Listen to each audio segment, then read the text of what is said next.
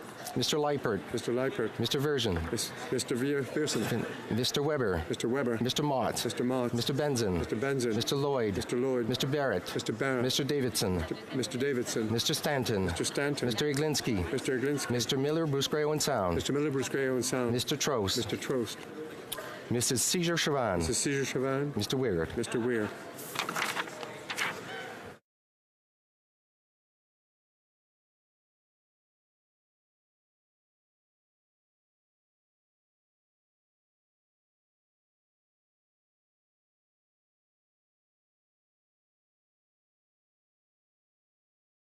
Yeas pour 30, 30. Nays contre 226, 226. Je declare l'amendement. I declare the amendment defeated. On the main motion, the question is as follows. Mr. Morneau, seconded by Ms. Bibeau, moved that Bill C-97. Shall I dispense? Yes. Is it the pleasure of the House to adopt the motion? Yes. All those in favor of the motion will please say yea. Yay. All those opposed will please say nay. Yay. In my opinion, the yeas have it. No. All those in favor of the motion will please rise. Mr. Hare. Mr. Hare. Madame Joly. Madame Joly. Mr. Goodale. Mr. Goodale. Mr. Rodriguez. Mr. Rodriguez. Ms. Potipot Taylor. Ms. Potipot Taylor. Ms. Gould. Ms. Gould. Mr. Lametti. Mr. Lametti. Ms. Bennett. Ms. Bennett. Mr. Baines. Mr. Baines. Mrs. Haidu. Mrs. Haidu. Mr. Blair. Mr. Blair. Miss Tassie. Miss Tassie. Miss Ing. Miss Ing. Miss Jordan. Miss Jordan. Miss Mahichuk. Miss Mahichuk. Mr. Casey Cumberland Colchester. Mr. Casey Cumberland Colchester. Mr. Easter. Mr. Easter. Mr. McKay. Mr. McKay. Miss Scrow. Miss Scrow. Mr. Eiking. Mr. Eiking. Mr. Slockhart. Mrs. Lockhart. Monsieur Cormier. Monsieur Cormier. Mrs. McCrimmon. Mrs. McCrimmon. Miss Jones. Miss Jones. Mr. Algabra. Mr. Algabra. Mr. Oliphant. Mr. Oliphant. Miss Gould. Miss Gould. Mr. Sohi. Mr. Sohi. Mr. Holland. Mr. Holland. Mr. Champagne. Mr. Champagne. Mr. Garneau. Mr. Garneau. Ms. Duncan, Etobicoke North. Miss Duncan, Etobicoke North. Monsieur Duclos. Monsieur Duclos. Miss McKenna. Miss McKenna. Madame Le Boutillier. Madame Le Boutillier. Madame Bibeau. Madame Bibeau. Mr. Cusner. Mr. Cusner. Mr. Casey Charlottetown. Mr. Casey Charlottetown. Mr. Vaughan. Mr. Vaughan. Monsieur Serré. Monsieur Serré. Monsieur Miller, Ville-Marie, le Sud-Ouest et des Sœurs. Monsieur Miller, Ville-Marie, le Sud-Est et des Sœurs. Monsieur Chiffquet. Monsieur Chiffquet. Mr. Bagnall. Mr. Bagnall. Monsieur Paradis. Mr. Paradis. Mr. McGinty. Mr. McGinty. Mr. Scarpelagia. Scarpelagia. Mr. Sims. Mr. Sims. Mr. Tanzi. Mr. Tanzi. Mr. Fergus. Mr. Fergus. Mr. Anand Sangre. Mr. Anand Sangare. Ms. Goldsmith-Jones. Ms. Goldsmith-Jones. Ms. Demoff. Mr. Moff. Monsieur Lefebvre. Mr. Lefebvre. Mr. Mendocino. Mr. Mendocino. Mr. Duguid. Mr. Duguid. Mr. Lamour. Mr. Lamour. Mr. McKinnon-Gatineau. Mr. McKinnon-Gatineau. Mr. Beach. Mr. Beach. Monsieur Lightbound. Mr. Lightbound. Miss Cara. Miss Cara. Mr. Varani. Mr. Varani. Mr. Fraser, Central Nova. Mr. Fraser, Central Nova. Miss Young. Miss Young. Mrs. Schultz. Mrs. Schultz. Monsieur Vandal. Mr. Vandal. Monsieur Poisson. Mr. Poisson. Mr. DeCourcy. Mr. DeCourcy. Mrs. Romanado. Mrs. Romanado. Monsieur Massé Avignon, la métisse Matane Matapidia. Mr. Massé Avignon, le Métis Matin, Matapédia. Monsieur Hébert. Mr. Hébert. Mr. Jesnevsky. Mr. Jesnevsky. Mr. Dollywall. Mr. Dollywall. Mr. Pescasolido. Pescasolido. Madame Mendez. Madame Mendez. Monsieur Dubourg. Mr. Dubourg. Mr. Leslie. Mr. Leslie. Mr. Aldag. Mr. Aldag. Mr. Amos. Mr. Amos. Monsieur Arsenault. Mr. Arsenault. Mr. Area. Mr. Area. Mr. Ayoub. Mr. Ayoub. Mr. Badaway. Mr. Badaway. Mr. Bayliss. Mr. Bayliss. Madame Lapointe. Madame Lapointe. Mr. Biddle. Mr. Biddle. Mr. Bossino. Mr. Bossino. Mr. Bossio. Mr. Bossio. Mr. Bertina. Mr. Bertina. Mr. Chan. Mr. Chan. Mr. Bruson. Mr. Bruson. Ms. Dillon. Ms. Dillon. Monsieur Drouin. Mr. Drouin. Ms. Zerowitz. Ms. Zerowitz. Mr. Assassi. Mr. Assassi. Mr. El Khoury. Mr. El Khoury. Mr. Ellis. Mr. Ellis. Mr. Erskine Smith. Mr. Erskine Smith. Mr. Elson. Mr. Elson. Mr. Finnegan. Mr. Finnegan. Mr. Fisher. Mr. Fisher. Mr. Fonseca. Mr. Fonseca. Mr. Fragascatos. Mr. Fragascatos. Mr. Fraser Westnova. Mr. Fraser Westnova. Mr. Garrettson. Garrettson. Mr. Graham. Mr. Graham. Mr. Hardy. Mr. Hardy. Mr. Harvey. Mr. Harvey. Mr. Housefather. Mr. Housefather. Miss Hutchins. Miss Hutchins. Mr. Yakuno. Mr. Yakuno. Mr. Johari. Mr. Johari. Miss Khalid. Miss Khalid. Mr. Levitt. Mr. Levitt. Mr. Long. Mr. Long. Mr. Longfield. Mr. Longfield. Mr. Maloney. Mr. Maloney. Mr. May Cambridge. Mr. May Cambridge. Mr. McDonald. Mr. McDonald. Mr. McKinnon Coquitlam Porcoquitlam. Mr. McKinnon Coquitlam. Mr. McLeod. Miss McLeod, Northwest Territory. Northwest Territory. Mr. Morrissey. Mr. Morrissey. Madame Nassif. Madame Nassif. Mr. Oliver. Mr. Oliver. Mr. Peterson. Mr. Peterson. Mr. Picard. Mr. Picard. Mr. Rioux. Monsieur Rioux. Mr. Robillard. Monsieur Robillard. Miss Rudd. Miss Rudd. Mr. Rumi. Mr. Rumi. Mr. Hota. Mr. Hota. Mr. Sani. Mr. Sani. Mr. Sanson. Mr. Sanson. Mr. Sangha. Mr. Sangha. Mr. Sarai. Mr. Sarai. Madame Shanahan. Madam Shanahan. Mr. Sheehan. Mr. Sheehan. Mr. Sidhu Mission Masqué Fraser Canyon. Mr. Cedar Mission Masqué Fraser Canyon. Miss Sidhu Brampton South. Cedar Brampton South. Mr. Secan. Mr. Secan. Mr. Sabera. Mr. Sabera. Mr. Spangeman. Mr. Spangeman. Mr. Tabera. Mr. Tabara. Mr. Tan. Mr. Tan. Miss Vandenbeld. Miss Vandenbeld. Mr. Whalen. Mr. Whalen. Mrs. Aid. Mrs. Aid. Madame Fortier. Madame Fortier. Mrs. Lambropoulos. Madame Lambropoulos. Mr. Hogue. Mr. Hogue. Mr. Rogers. Mr. Rogers. Miss Yip. Miss Yip. Mr. Rota. Mr. Rota. Madame Bandayan. Madame Bandayan. Mrs. Philpott. Mrs. Philpott. Mrs. Caesar Chauvin. Mrs. Caesar Chauvin. Mr. Weir. Mr. Weir. All those opposed to the motion will please rise. Mr. Nicholson. Mr. Nicholson. Miss Finley. Miss Finley. Ms. Gledoux. Ms. Gledoux. Mr. Kent. Mr. Kent. Mr. O'Toole. Mr. O'Toole. Mr. Reyes. Mr. Reyes. Miss Raitt. Miss Raitt. Mr. Polyev. Mr. Polyev. Mr. Deltel. Mr. Deltel. Mr. Fast. Mr. Fast. Miss McLeod Kamloops Thompson Caribou. Miss McLeod Kamloops Thompson Caribou. Mr. Doherty. Mr. Doherty. Mr. Barlow. Mr. Barlow. Mr. Bertol. Mr. Bertol. Mr. Pulis. Mr. Pulis. Mr. Chong. Mr. Chong. Mr. Richards. Mr. Richards. Mrs. Vecchio. Mrs. Vecchio. Mr. Abutev. Mr. Abutev. Mrs. Kuzi. Mrs. Kuzi. Mr. Kelly. Mr. Kelly. Mr. Lobb. Mr. Law. Mr. Sorensen. Mr. Sorensen. Mr. Godin. Mr. Godin. Mr. Clark. Mr. Clark. Mr. Reed. Mr. Reed. Mr. Lekivsky. Mr. Kiski. Mrs. Wagenthal. Mrs. Wagenthal. Mr. Nader. Mr. Nader. Mr. Broussard. Mr. Broussard. Mr. Sweet. Mr. Sweet. Mr. Anderson. Mr. Anderson. Mr. Soroya. Mr. Soroya. Mr. Carey. Mr. Carey. Mr. Holbach. Mr. Holbach. Mr. Falk Provencher. Mr. Falk Provencher. Mr. Zimmer. Mr. Zimmer. Mr. McGuire. Mr. McGuire. Mr. Kimmich. Mr. Kimmich. Mr. Yerdega. Mr. Yerdega. Mr. Tilson. Mr. Tilson. Mr. Calkins. Mr. Calkins. Mrs. Gallant. Mrs. Gallant. Mr. Dreeshen. Mr. Dreeshen. Mrs. Falk, Battleford's Lloydminster. Mrs. Falk, Battleford's Lloydminster. Mr. Cooper. Mr. Cooper. Mr. Albrecht. Mr. Albrecht. Mr. Arnold. Mr. Arnold. Mr. Généreux. Mr. Généreux. Mr. Gould. Mr. Gould.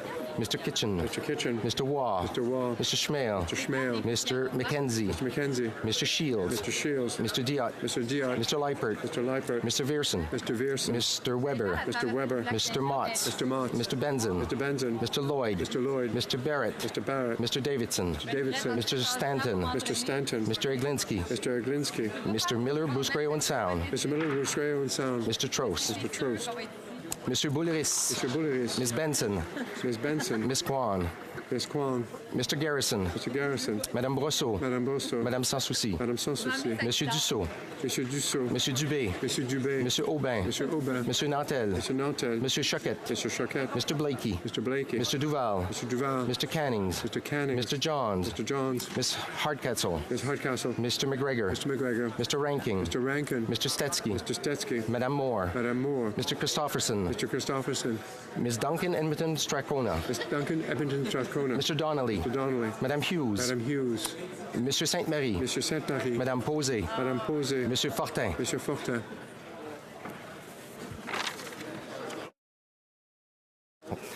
Miss May, Sanders Gulf Islands. Miss May, Sanders Gulf Islands. Mr. Manley. Mr. Manley.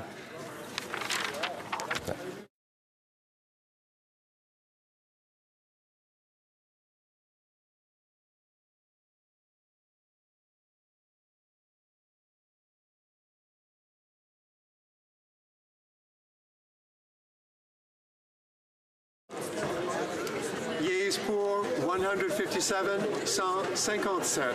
Nays contre 98, 98. Declare the motion carried. Order.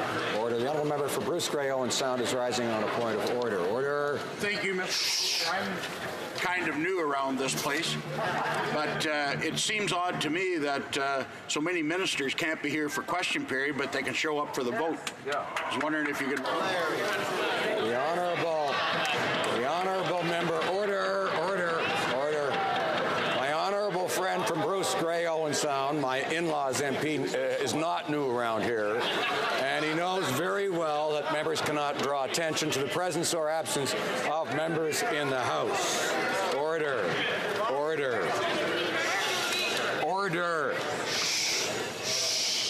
The honourable member for Saanich Gulf Islands has a question, a point of order, rising out of question period.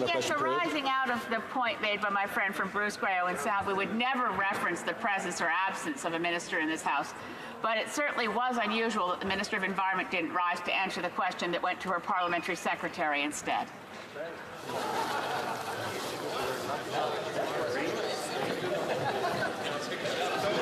That sounds pretty close to the line. My honourable law school classmate there. Now I believe we have the usual Thursday question from the honourable opposition House Leader. Merci beaucoup, Monsieur le Président.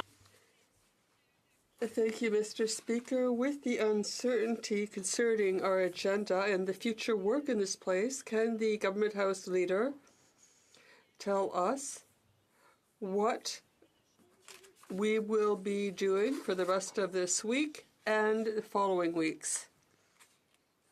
The Honourable Government House Leader. Afternoon, we will resume debate at the third reading of Bill C-93, an act to provide no-cost expedited record suspensions for simple possession of cannabis. Hear, hear. Tomorrow, we will begin debate on the Senate amendments to Bill C-59, an act respecting national security matters. La semaine prochaine, la priorité sera donnée. Next week, the priority will go to the Tariffs Act, an act to amend the custom tariffs in the Canadian International Trade Tribunal Act, and other bills that have been returned to us by the Senate. So, for the time being, that's where things stand. I believe the honourable member for Whitby is rising on a point of order. Speaker, yes, I rise on a point of order, which might be my final act here as a member of Parliament. I rise on this point of order. There have been discussions amongst the parties, and I want to thank them for those discussions. And if you seek it, I believe you will find unanimous consent for the following motions. Whereas Black communities in Canada have been established for over 400 years, whereas Canada is a signatory to the UN initiatives for the International Decade for People of African Descent, whereas the UN Working Group of Experts on People of African Descent has noted the disproportionately high unemployment rates among Black Canadians, many of whom are forced to take low-paying jobs with little security and poor prospects, and has accordingly recommended that Canada should systematically address employment disparity for African Canadians through enactment of employment equity legislation. Whereas in 20 years, the Black population has doubled in size, going from 573,860 persons in 1996 to 1,198,540 persons in 2016. And whereas a very first employment equity program in the federal government for Black employees was in Halifax in 1973, and in 150 years of the establishment of Canada, a Black person has never been appointed to or promoted to deputy minister in the federal government. Whereas employment equity cannot explain the thinning out of visible minorities, particularly Black employees, that happen at the assistant deputy minister and deputy minister levels. Whereas employment equity cannot explain the virtual absence of Black women within the executive cadre, considering over the past 30 years, women in general have come to represent approximately 50% of the population of executives in the federal public service. And whereas we need to disaggregate employment equity data to understand the lived experience of Black employees, and whereas there have been more than enough qualified, meritorious candidates from the Black community in Canada to fill these roles, therefore, this House will, one, examine the systemic barriers which prevent members from Black communities from being promoted within the federal system. Number two, will review the definition of visible minority with a view to updating this language and concept in ways that are consistent with best and promising practices that for effectively addressing racial inequalities in Canada's federal labor market. Number three, will engage in a process to understand the work-lived experience of federal Black public servants. Number four, will consider using disaggregated data for the next iteration of the Employment Equity Report. Number five, will consider the establishment of a Commissioner of Employment Equity. And lastly, number six, will consider the use of equity and anti-racism training with an anti-oppression framework for all federal employees. Thank you, Mr. Speaker. Excellent. Does the honourable member have unanimous consent of the House to propose the motion? I heard no, there's no unanimous consent. I did hear a no. Orders of the day. Government Orders, Government Bills Commons, resuming debate at third reading stage of Bill C-93, an act to provide no-cost expedited record suspensions for a simple possession of cannabis.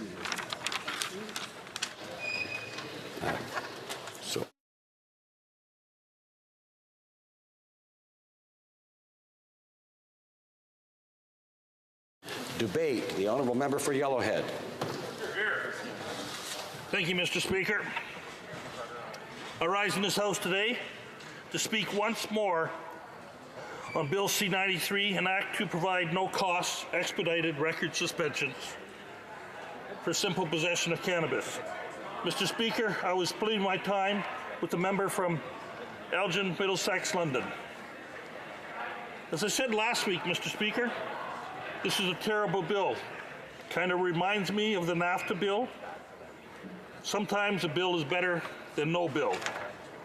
As I've said many times in this House, Mr. Speaker, I was never in favor of the legalization of marijuana, Bill C-43. Another typical bill, ill-conceived and thought out by this Liberal government. But as I said before, I will support this bill because there is a common sense element to it. As I just said, I did not support legalization, but I am not naive to think that this was not right to relook at the whole cannabis strategy in Canada. Let's face it, Mr. Speaker, we are not the only ones. Many other countries have been legalized or decriminalizing marijuana. We only have to look at our closest and best trading partners, the good old US of A. The use of marijuana has been legalized and decriminalized, for example, in Alaska, California, Colorado, Illinois, Maine, Massachusetts, Michigan, Nevada, Oregon, Vermont, Washington, even the District of Columbia, Marina Islands, and in Guam.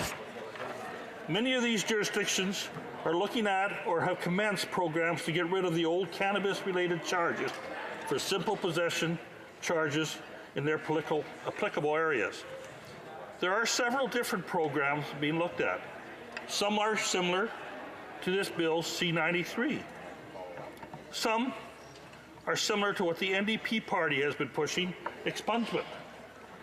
You know, Mr. Speaker, we have heard from many of my colleagues in this House speaking about the injustices that have been taking place regarding Canadians who have old records regarding marijuana possession going back. Stories have been told in this House about people being turned back at the U.S. border. But you know, in my research, I have found the same things are happening in the United States.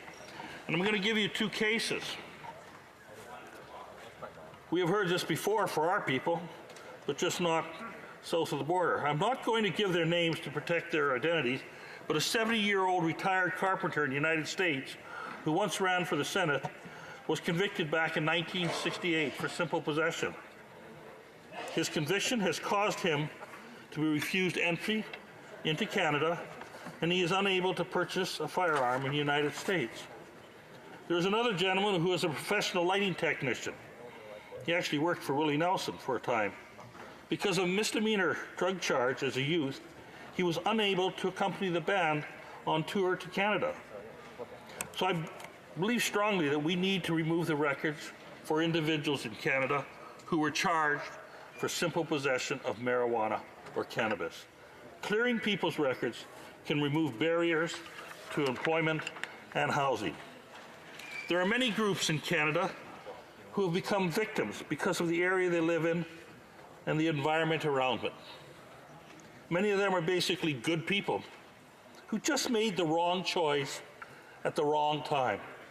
That is why I support C-93, although I feel this bill did not go far enough. It should have and could have looked at many minor criminal code offenses, such as public mischief, willful damage, offenses we call misdemeanors in the criminal code. There is always room to fix things, and maybe sometimes in the future, C-93 could be fixed.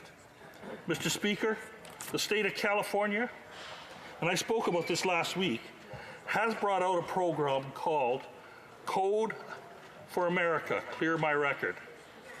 This is a computerized program that allows for the expedient removal of simple criminal code records, such as simple possession of marijuana. Mr. Speaker, from the list of states I mentioned previously, and nearly every state have passed laws that allow people to clear or change their criminal records. They recognize the impact on the economy and on the lives of the families when millions are shut out of the workforce or unable to fully reintegrate into their communities because of criminal records from their past. Now, I say this because I was shocked to learn in my research on Bill C-93 that 1 in 3 people have a criminal record in the United States. But what I also discovered was that those states that had a cumbersome, overly complicated system of removing one's record failed in their goals. Only a small fraction of the tens of millions of eligible Americans benefited from these laws, directly related to overcomplicated, costly, and that it took too much time to do. Code of America, a computerized system that was adopted by California, is a modern 21st century technology that is quick, efficient, and benefits the recipients. Clear My Record is a free online tool assisting people in California with navigating the complicated process of clearing their records.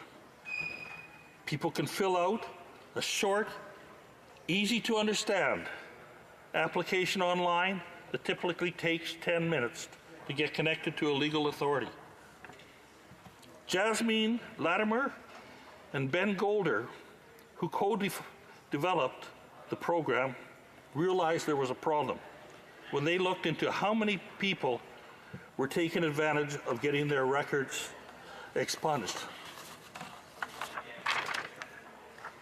What they found, Madam Speaker, was less than 8%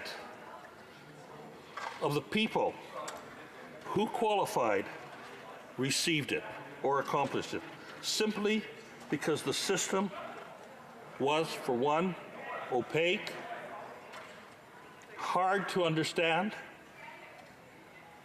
hard to navigate, and costly, both for the people with the records and for the government. Does this sound like Bill C-93? It very much does. So, Mr. Speaker, I made recommendations to Bill C-93 during the committee that the Canadian Parole Board look at some electronic means of modernizing the way we do business. We are still following 20th century technology, trying to do too much by hand. Why? I could not get an answer for that. The state of California, who has implemented the electronic process, has plans to try to clear over 250,000 cannabis-related convictions by 2020. That's probably as many as we have in Canada, if not a lot more. I hope they succeed. And I hope, Madam Speaker, our parole board looks to electronic process for Canadians with old possession charges and to expand it in the future to look at other minor criminal code offenses.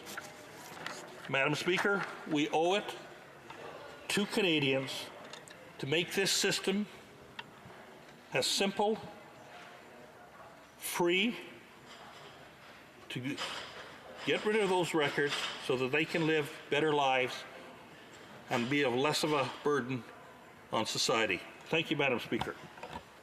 Questions and comments? Questions et commentaires? The Honourable Parliamentary Secretary to the Minister of Fisheries, Oceans and Canadian Coast Guard. Thank you very much, Madam Speaker, and I'd like to thank my my colleague from Yellowhead for that speech. I found it quite fascinating to hear that he felt that C-93 didn't go far enough and that it should include some minor offences and that processes should be free and easier to get at. I invite him to comment on the measures taken by the previous Conservative government, a government in which he sat, that jacked up application fees, increased the waiting time to the point where the backlog is substantial, as is the hardship for many of the people in the very situations that he described. That's the record of the Conservative government. How does he square that with the position he's taken on this bill? The honourable member for Yellowhead. The Conservative stand, Madam Chair, was that we were trying to run an efficient government with a balanced budget. And sometimes you must take hard measures as a government to realize that certain things, certain expenses may have to be passed down onto the public. It is obvious that not many people are receiving the benefits of our parole program and pardon system. We would be naive to not look at ways of modernizing it. Bill C-93 is trying to do that. I believe it should have gone further. It should have been more forceful in the fact that we should have been looking at electronic means to make it simpler and less cost and more efficient for the government. Thank you. Questions and comments? The honourable member Courtney Alberni. Thank my friend and colleague. First, give me an opportunity also to thank him for his service. He's retiring, it sounds like, so I want to thank him. We've done some work together. At the All-Party Climate Caucus, actually, and I appreciate his involvement there. In terms of this legislation, we've heard the argument about record suspension, and we've talked about expungement. Of course, the MP for Victoria has put forward a bill that was defeated by this government around expungement. It just doesn't make sense to us that everyday Canadians can go ahead now and legally use, recreationally use marijuana, and their neighbor may have been convicted for using marijuana and still holds that criminal record. And now they're being asked to go through a long process that is very costly to ask for a record suspension when they could just be expunged. We've done this in the past with historic wrongs, Bill C-66 in this House. So does the member agree that we should just go to full expungement, save a ton of money, and move on so that people aren't going to have to go through this huge process, especially those that are vulnerable? I have 10 First Nations communities in my riding. Many of these people are facing huge challenges when it comes to transportation. The likelihood of them going and applying for a record suspension is very unlikely, just because of the costs associated with, getting somewhere where there's broadband or an office or an opportunity to do that important work. Thank you, Madam Speaker. Honourable member for Yellowhead. I've got mixed emotions, Madam Chair. Expungement would be a quick way of doing it, a simple way of doing it.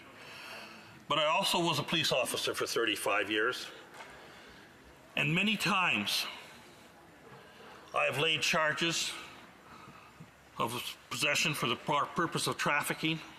That charge got reduced. There may have been other charges in relation, and when that person went to court, the Crown and the defense lawyer decided to plea bargain, and lots of times it went down to the simple possession charge. So I have a hard time, if we had some way just to clarify if that was the only thing relating to the marijuana simple possession was a simple possession. But in so many of the cases, and I've dealt with hundreds of them over the year personally, where I may have made it simple possession, but it may have been a lot more serious. The guy was polite, cooperative. I give him the benefit of the doubt, eh? So I know the Chief of Police of Canada have brought that concern forward, because it's not as simple as we could just do. I know technically we could do it with a press of a button, but I don't know if that would be right. And we need to really look in depth at that aspect of it, because we need to know some way of clarifying that, because it's not as simple as a simple possession. There are a lot of other grounds relating to that charge in many cases. Thank you. Resuming debate, the honourable member for Elgin, Middlesex, London. Thank you, Madam Speaker. And to be honest, if I could just stand here and listen to the past member for a few more minutes, there's so much to learn, because this debate does have so many different sides to it. We have people coming from the policing community who have spent 35 years, who have a voice in here. We have the people who have had a criminal charge against them that have a voice in here. There's so many different things that we need to look at. And so I really do respect the words that the member previous has said, and I think that's what makes a healthy debate in the House of Commons. But I'm proud to stand here and speak about Bill C-93, an act to provide a no-cost expedited record suspension for simple possessions of cannabis. Although I'm not 100% behind the bill, I do feel at the end of the day this does do what's best for Canadians. To begin, I am concerned about the cost to taxpayers. I think that there's different ways of looking at this. In the previous Conservative government, it became a process was a user pay. This system was put in, and for many years, with my experience of working as a constituency assistant, I would actually sit down with people who would say, I have a criminal record and I need to get a record suspension. We would go through the list of what do you need to do? Everything from going to the police station to the courthouse, all of those different things that were necessary. And in many cases, people were trying to get their criminal record suspended because they were looking for better opportunities. They were looking for better jobs. They were looking for things that would increase their livelihood. And so I fully respected that. But for many people, what I found, although there's different ways of looking at this, sometimes the pay by user was very, very difficult. So when I would help those people that wanted to have a better life, I found it extremely difficult when I knew that they did not have the means, but all they wanted to do at the end of the day was to have a job. And so sometimes this was a really big difficulty.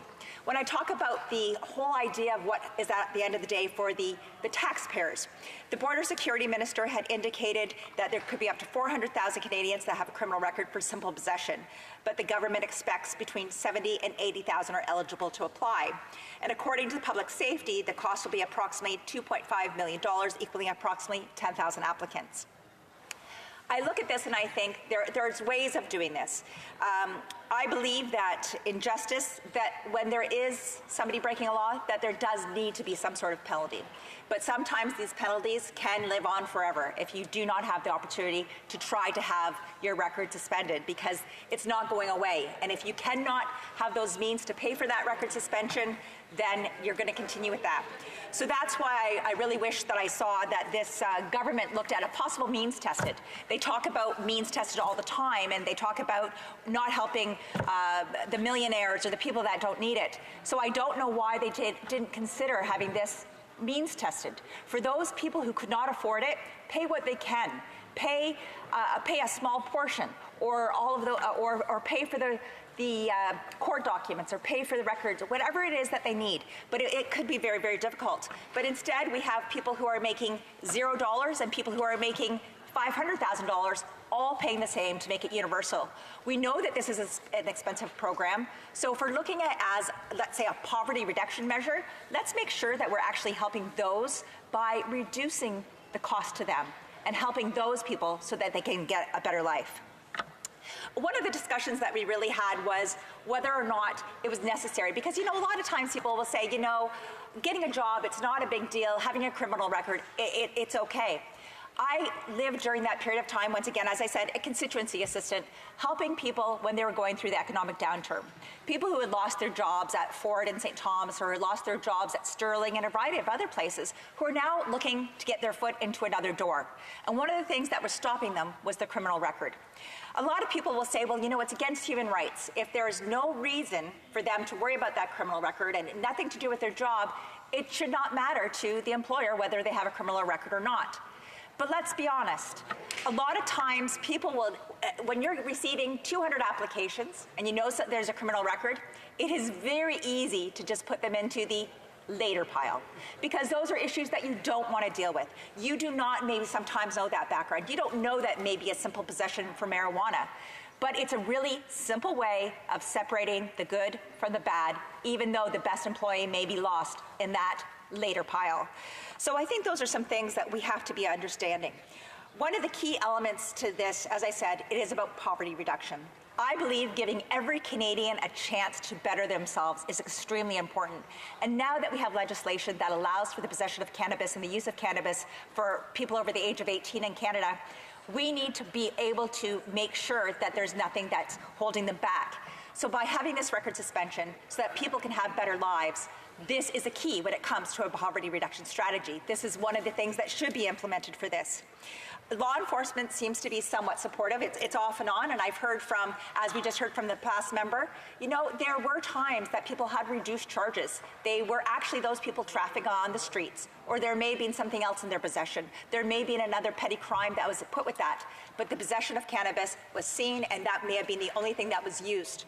So, you know, as our previous member said, it'd be really nice if we could, you know, find out more. What do we need to do more? But at the end of the day, it's definitely going to slow down the process and not make it as expedient as people would wish. But it is really important because sometimes people who have done much greater crimes are sitting with this possession, and that's all that's sitting on there, because in some cases, it was the only things that they could be found guilty on, or it may have been a plea deal, a variety of things like that. And some Canadians, like the NDP, I recognize they're asking for full expungement. That is the only reason that I question full expungement, is because of those cases in which has that person been able to work that charge down. There were several common sense amendments also put forward by the Conservative Party that were defeated. Those who have fines, who've never paid them, are eligible for this program. This defeats the whole purpose of having a fine. And that's one thing I'm really concerned with is, let's say a person has a fine from 20 years ago and it's sitting on their record, they're going to expunge that. There would be some people, I shouldn't say this, but some really, really good people. If my mom had a charge, she'd be at the bank or at the station paying that the very next day, because that's who she is, and she's a very, very honorable person. But we're talking about some people who, if they forgot, that's one thing. But some people who just chose not to pay this fine, they're going to be able to have this service as well. And I think that's kind of saying, like, at the end of the day, was there any penalty? And the answer would be no. I also think allowing individuals with unpaid fines, the surcharges, those sort of surcharges should not be up to the taxpayer to forgive, but it should be somewhat up to them as well. I do like, though, there is the one amendment, pleased with the amendment to swear an affidavit. There are many times that I've helped people that have gone back to try to get their records. They've tried to go to the courthouses. They've tried to go to the police stations. And sometimes getting those records have been extremely difficult. So the opportunity to have an affidavit sworn to is a very, very positive amendment that was made, and I congratulate all parties who supported that amendment. Turning back to the legislation, when we talk about having a criminal record in cases where charges were withdrawn or you're acquitted and have negative effects, a criminal record can also be an obstacle. And it can be an obstacle if you want to volunteer at your child's school. For years, I volunteered at my children's schools, not so much now that I'm a member of Parliament, but for years, whether it was a reading program or on a school trip. And it's really important that we allow, or that we look at these simple possession charges as, yes, they've done something maybe wrong in the past, or they've done something that, you know, let's be honest, a lot of Canadians have done it. They've done something, and it's not allowing them to go on their child's school trip. If this was something that happened when they were 18 years old, and, you know, now they're taking their 10-year-old on a school trip, this is just really out there. And what we have to make sure is, because there's these vulnerable screenings, because we want to make sure that the children have the best opportunity to be with the best role models, a simple possession does not make a person a horrific human being. And it's so important that we allow those people to also be involved, whether it's volunteering at food banks, whether it's volunteering in the schools, volunteering at churches, volunteering at many organizations, where you'll see that a criminal record must be clean. So those are big concerns as well. But we also have to look, and this kind of goes on to the idea of where the NDP are going. What would happen if there was an expungement? There are a lot of issues that you cannot get jobs, such as at banks, most government jobs, insurance and real estate brokers, taxi drivers, police officers, private investigators, restaurants where alcohol is served, and, as I said, volunteers. There's lots of opportunities. I'm not sure if I'm getting a minute there. Half a minute? Okay. We have to give a lot of people opportunities, and sometimes it's that simple. It's that simple of giving them the second chance. So I will be pleased to support this. I think it will, once again, like any other piece of legislation, we will need to look at it and make sure it's doing exactly what it's supposed to be doing, making sure the people that are supposed to be getting this ability to have this sentence removed is done so. But let's just do this with a lot of looking ahead, but also looking behind to make sure we've done it properly. Thank you very much, Madam Speaker. Questions and comments. The Honourable Parliamentary Secretary to the Minister of Public Safety and Emergency Preparedness. I'd like to thank the member for Elgin, Middlesex, London for her talk, and I appreciate the very balanced perspective that she put forward, showing what some of the advantages are, what some of the disadvantages are, but that's the kind of conversation we should be having, and I appreciate that. This is not finished. This is not, everything isn't done here. There is more to do. And if I could ask the honourable member, if she could pick one thing that we were to look at in the next Parliament to make this even more effective, what would it be? The honourable member for Elgin, Middlesex, London. You know, I think part of it is making sure that those records are all compiled, because people have to go here, here, and here. So making it so that it's user-friendly. I think that's one of the biggest things that we have to lean towards, user-friendly. And comments? Questions et commentaires. The honourable member for Courtenay Albany. You, Madam Speaker, I want to thank my friend for her speech. I always enjoy her speeches. Madam Speaker, we have talked about, and it's actually nice to see the spirit of the House that we're trying to move forward collectively in a way that is going to help those people that have been convicted for small possession of marijuana, especially the most marginalized. We hear in Regina that Indigenous people are 9 times more likely than non-Indigenous people to be charged with small possession of marijuana or carry a charge of small possession. That's clearly a fundamental wrong. And when we look at historical wrongs, we saw that those that were charged with homosexuality was illegal till 1969, and there were charges laid till 1969, and it took us 49 years to pass Bill 66 to expunge those that were charged under clearly a historical wrong in our society. We don't want to wait another 49 years to fix this historical wrong. We could fix it right now. And record suspension just isn't enough. It's going to be long, onerous process, expensive. I just think that I call on my colleague to support us in calling for expungement. I know she's talked about some of the rationale behind it, but this is just a much easier way, and let's not wait to fix this historical wrong, because we know that it clearly is. The honourable member for Elgin, Middlesex, London. Well, thank you very much. And I was fully supportive of Bill C-66, the expungement, because I look at being an ally to the LGBTQ plus community, I look at that as, listen, that's who they are. It's something I look at as different when comparing cannabis to a person's sexual diversity. I find that very different. That being said, if there was a way that we could make sure that we're actually just focusing on the people who have simple possessions. The thing is, I'm concerned that then we come into more of an administrative barrier. Part of my thing is I do know the drug dealers on the street. I do know that there's a big issue that's happening on here, and not all, I don't know them all by name, but I think part of my issue is I look at this and I think there are some bad people out there, and I don't want to just say, forget about it, it was a simple charge. Some of those people have caused great angst for many families. Question, the honourable member from Nanaimo, Ladysmith. Well, thank you, Madam Speaker.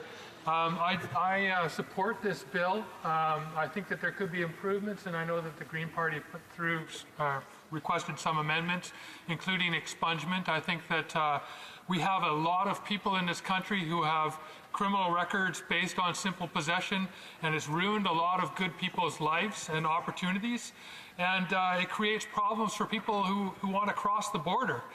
And I think expungement is the best solution. And I think that finding a way to make it very affordable for people to have their records removed so that they can carry on with their lives and not carry this with them for the rest of their days is very important as well. I would ask the honourable member if they think that the bill is good enough as it is to support, and what changes they would make otherwise.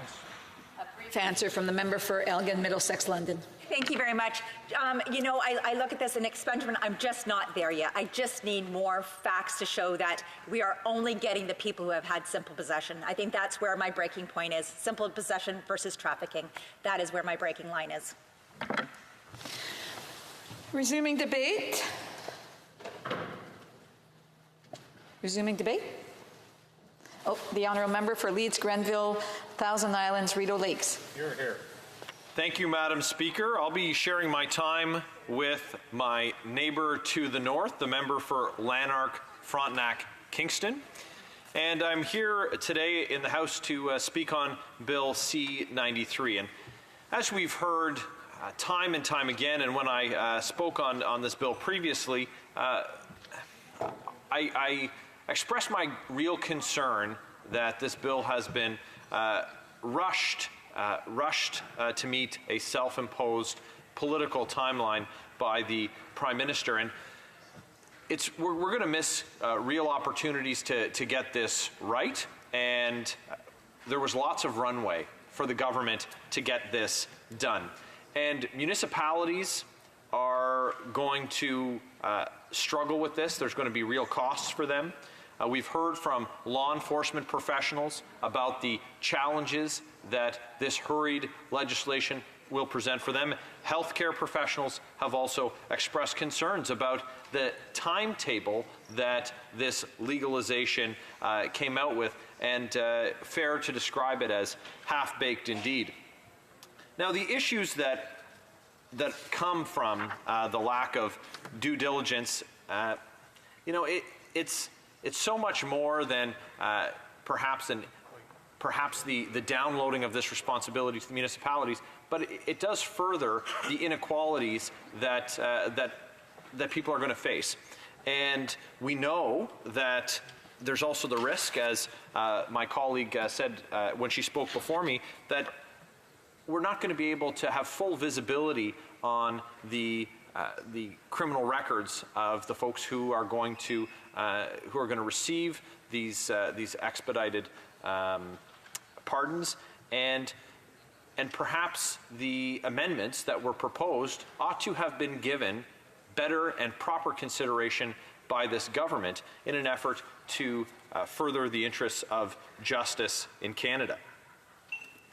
And the last time I spoke, Madam Speaker, I described it in a very clear way for the government to give them the opportunity to understand and consider the error of their ways, and described it in the story of the tortoise and the hare. Now, I won't retell it because I'm sure they were captivated in its first telling, but the point and that fact remains that through their failure to deliver, we find ourselves here. And when the Public Safety Parliamentary Secretary spoke on this issue, she conceded that the due diligence hadn't been done. And that was, she said, and I quote, "Not all of the fines are owed to the federal government. All the federal government can do is wipe its fines, but it has to discuss this with provinces and municipalities and encourage them to do the same. That kind of discussion is ongoing. But it will take a while to come to an understanding of how provinces and municipalities can actually contribute to this process." The quote continues, "Mr. Speaker, I believe how it would work at a provincial or municipal level is that payment of those fines, if they are not granted amnesty on those fines, would be through civil recourse," close quote. It's pretty late in the game, and we're at quite an advanced stage for those discussions to be ongoing, or more correctly, not happening. And, Madam Speaker, the concerns that have been expressed by the stakeholders persist. So we've heard what the risks are for municipalities, but our law enforcement, our public safety professionals continue to have inadequate tools for testing and screening for impairment at the roadside. And that presents a grave challenge. For all of the time and education that has been invested in preventing and stopping alcohol-impaired driving, we continue to have, you could run a ride check any time of day, and your people are going to be found to be impaired. And so it concerns me that we have our law enforcement out trying to do their job with this newly legalized substance, yet they don't have the tools in the toolkit to get the job done, and the tool they have is error-plagued. You'll recall, Madam Speaker, that this is the same device that the police have been given, that folks will test positive for opiate use after eating a poppy seed bagel. And that's, I share the shock and surprise of my colleague. It's unbelievable. Madam Speaker, the rush to get things done comes out of the government now realizing that they have run out of runway. And they want to have a few things on the achievement list after a pretty rough spring for Canada. And we've seen that the institutions that we believe in, the judiciary, the independence of our judiciary, has been questioned, it has been weakened by this government's actions. We need to look no further than the SNC-Lavalin scandal. We need to look no further than the politically motivated prosecution and persecution of Vice Admiral Mark Norman. But now that they're looking to get a few accomplishments in their brochures for the election, we know that this is one that they want to get done. We know that they've broken promises that they made in the last election.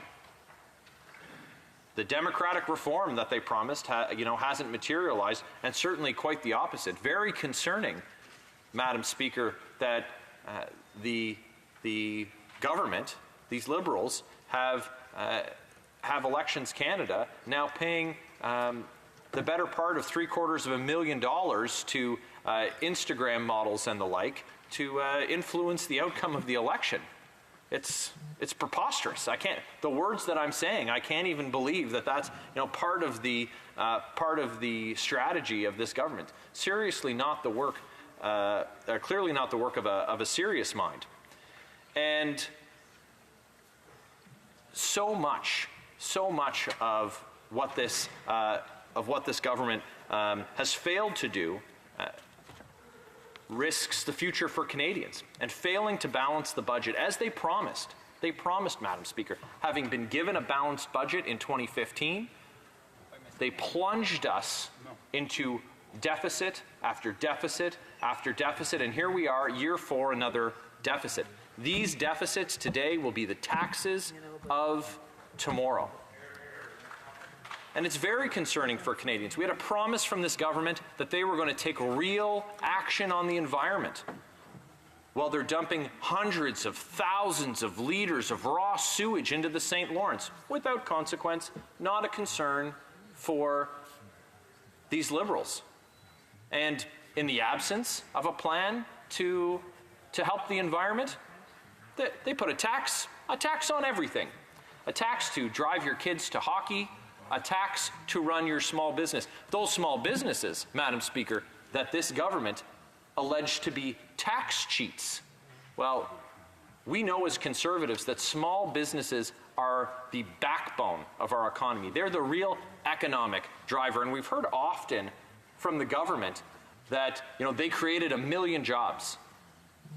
It's not the government's responsibility to create jobs. They need to create an environment where jobs can be created. Canadians create jobs. Canadians create those jobs.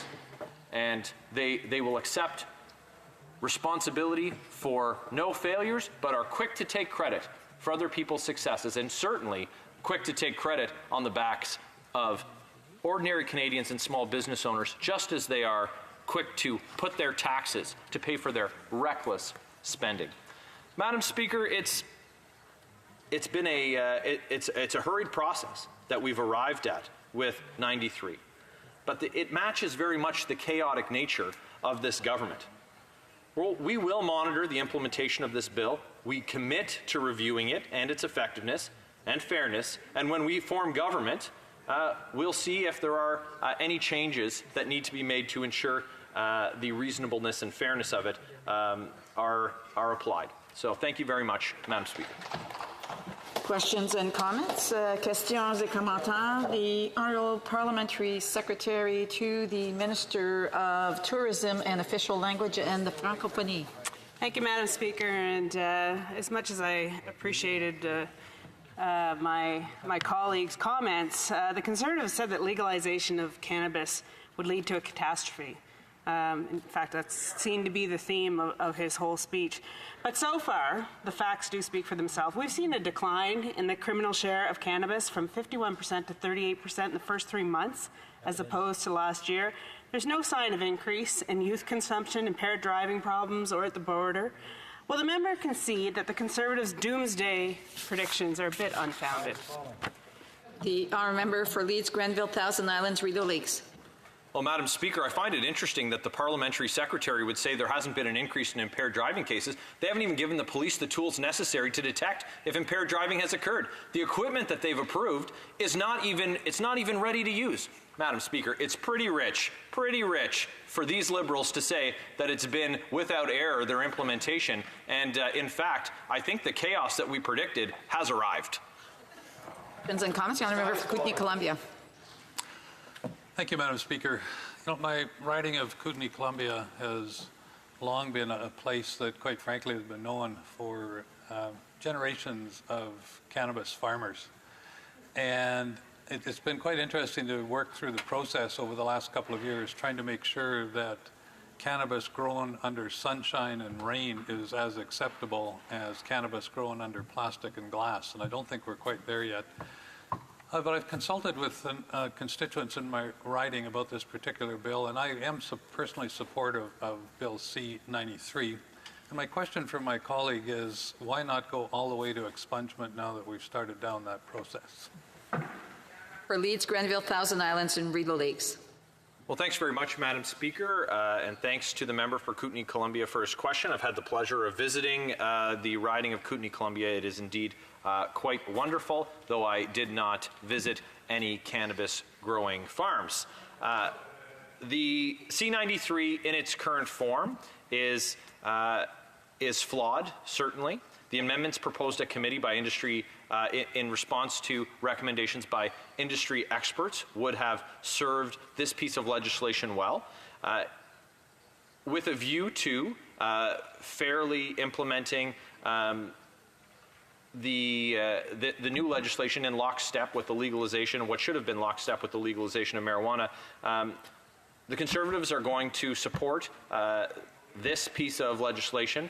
But as I said before, like so many other pieces of legislation that the Liberals implemented, we'll fix it, we'll clean up the mess. Questions and comments? We have time for a brief question. Resuming debate. Let me ask the question. Okay.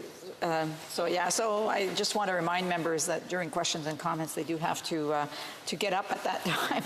So the honourable member for Lanark, Frontenac, Kingston wants to ask a question, a brief one, please. Yeah, very briefly, we had this discussion raised by a Liberal member about, my party being somehow afraid of the consequences of cannabis legalization. There was an implication there that a Conservative government would somehow be wanting to recriminalize or put penalties in place for the use of cannabis in the future. And I thought that was an unfortunate implication. I just want to give my colleague the opportunity to make it clear what the Conservative Party position is with regard to the legal status of cannabis under a Conservative government after the next election.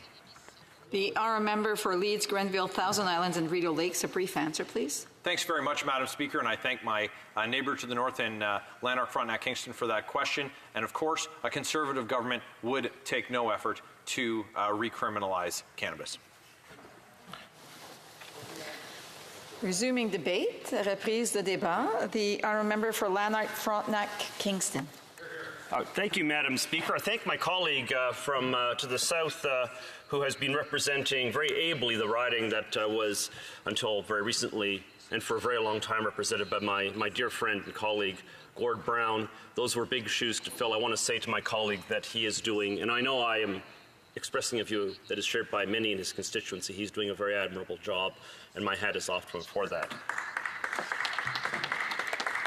This is my second opportunity to address Bill C-93, and my third to address the issue of pardons for the formerly criminal act of simple cannabis possession, because I was also able to address Private Member's Bill C-415, which of course was moved in the name of our colleague from Victoria. I want to focus primarily in my remarks upon the contrast between the expungement model in that bill, in Bill C-415, and the record suspension or pardon model in Bill C-93.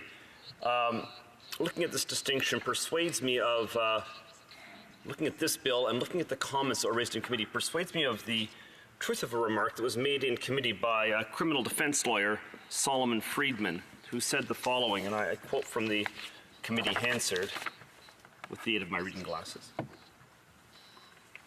I should first note that Bill C-93 is better than nothing, but better than nothing is a mighty low bar for our Parliament. You can do better. You must do better. Instead, I would urge a scheme of expungement along the lines already provided for in the Expungement of Historically Unjust Convictions Act, an act, of course, passed by this Parliament at the instigation of this government, which reveals that expungements are, at least in principle, possible for the former offense of simple possession of cannabis. Better than nothing, Madam Speaker, turns out to be the equivalent in practice of very little at all.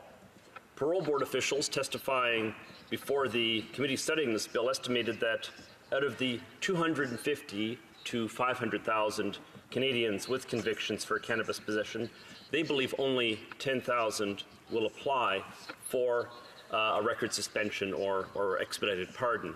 I'll make two comments here. Number one, I'm not sure how much precision we can expect or accuracy in the 10,000 prediction from people who said that the number of records out there is somewhere between 250 and 500,000, a substantial margin of error. But additionally, 10,000, why so few? Why so few? The answer, in part, is the incredibly bureaucratic nature of the process under Bill C-93. Looking at Bill C-93, one gets the impression that the government looked at all available options for dealing with this issue and selected the most bureaucratic one they could find. Let me quote from the Parliamentary Secretary to the Minister of Public Safety, who of course is a supporter of this bill, and I think my point will be made. She says, this is in promotion of the bill, but listen to how bureaucratic this is. She says, some have asked, why not just do it like California municipalities and erase all the records at the press of a button? She said, we do not have an electronic police database of criminal records here in Canada. However, Canada, however, a database that would contain enough information to allow for proactive amnesty. She then went on to say, the parole board should explore options for moving towards a more digitized system, should explore options for doing this in the future and under this bill, capable of receiving applications electronically, something particularly important for Canadians in rural areas. That's a reference, I think, to the problems of getting access to broadband internet in the rural areas. And then she said, in the meantime, the parole board is taking a number of steps to simplify the application process. In other ways, it is simplifying its website and application form. It is creating a dedicated toll-free phone number and email address to help people with their applications. In other words, none of this stuff is available, and it will take some time before that happens. It is developing a community outreach strategy with a particular focus on communities most likely to be affected by the criminalization of cannabis to make sure people know about this new expedited process, how to access it. So we need an advertising campaign. This is going to be really slow and complicated, by contrast with what would have happened under an expungement system. So under expungement, you could, and this was nothing the government ever considered, and indeed they seem not to have even thought of this possibility, but you simply say that we will act as if any record that states that a person has been convicted for possession of cannabis does not actually exist. When we find it, we simply say there's nothing there. This is done by the courts all the time. Any correspondence between lawyers, for example, that has been done on a without prejudice basis, whether or not the words without prejudice were put at the front of the various pieces of correspondence or not, are automatically disregarded by a court. They have no ability to be presented as evidence in a proceeding.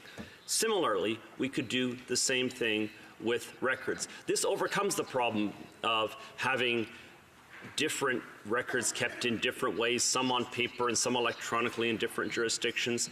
They simply have no existence in law, and because this is such a common conviction, when one is accessed, we understand that it simply does not exist for the purpose of being used by any law enforcement official. That's how you could introduce expungements. This would eliminate all of the bureaucracy, all of the application fees that are necessary, because they still exist under this proposal, all of the time, all of the work, and it would eliminate the money that would have to be expended. There's an estimate, of cost estimate, which I find it hard to believe, attached to this bill.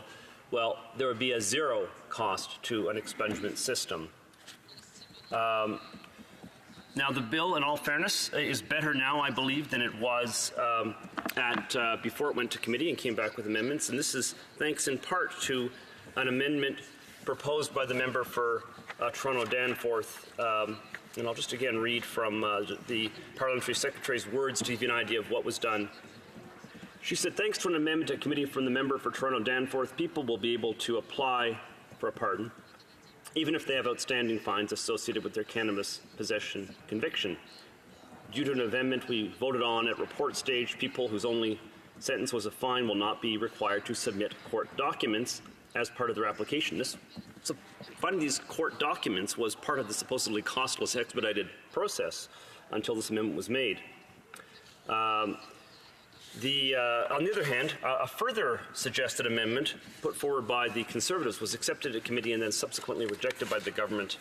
And this proposal would have been to allow, I'm quoting from one of my Conservative, the Conservative critic for this issue. We proposed a measure to allow applicants whose records were destroyed to swear an affidavit explaining their situation and certifying they're eligible, which of course is some paperwork, but less complicated than what we're left with. He went on to say, this would have made the process fairer. The Liberals agreed to this amendment in committee but changed their mind at report stage and decided to reject it. So that would have helped relieve some of the bureaucracy.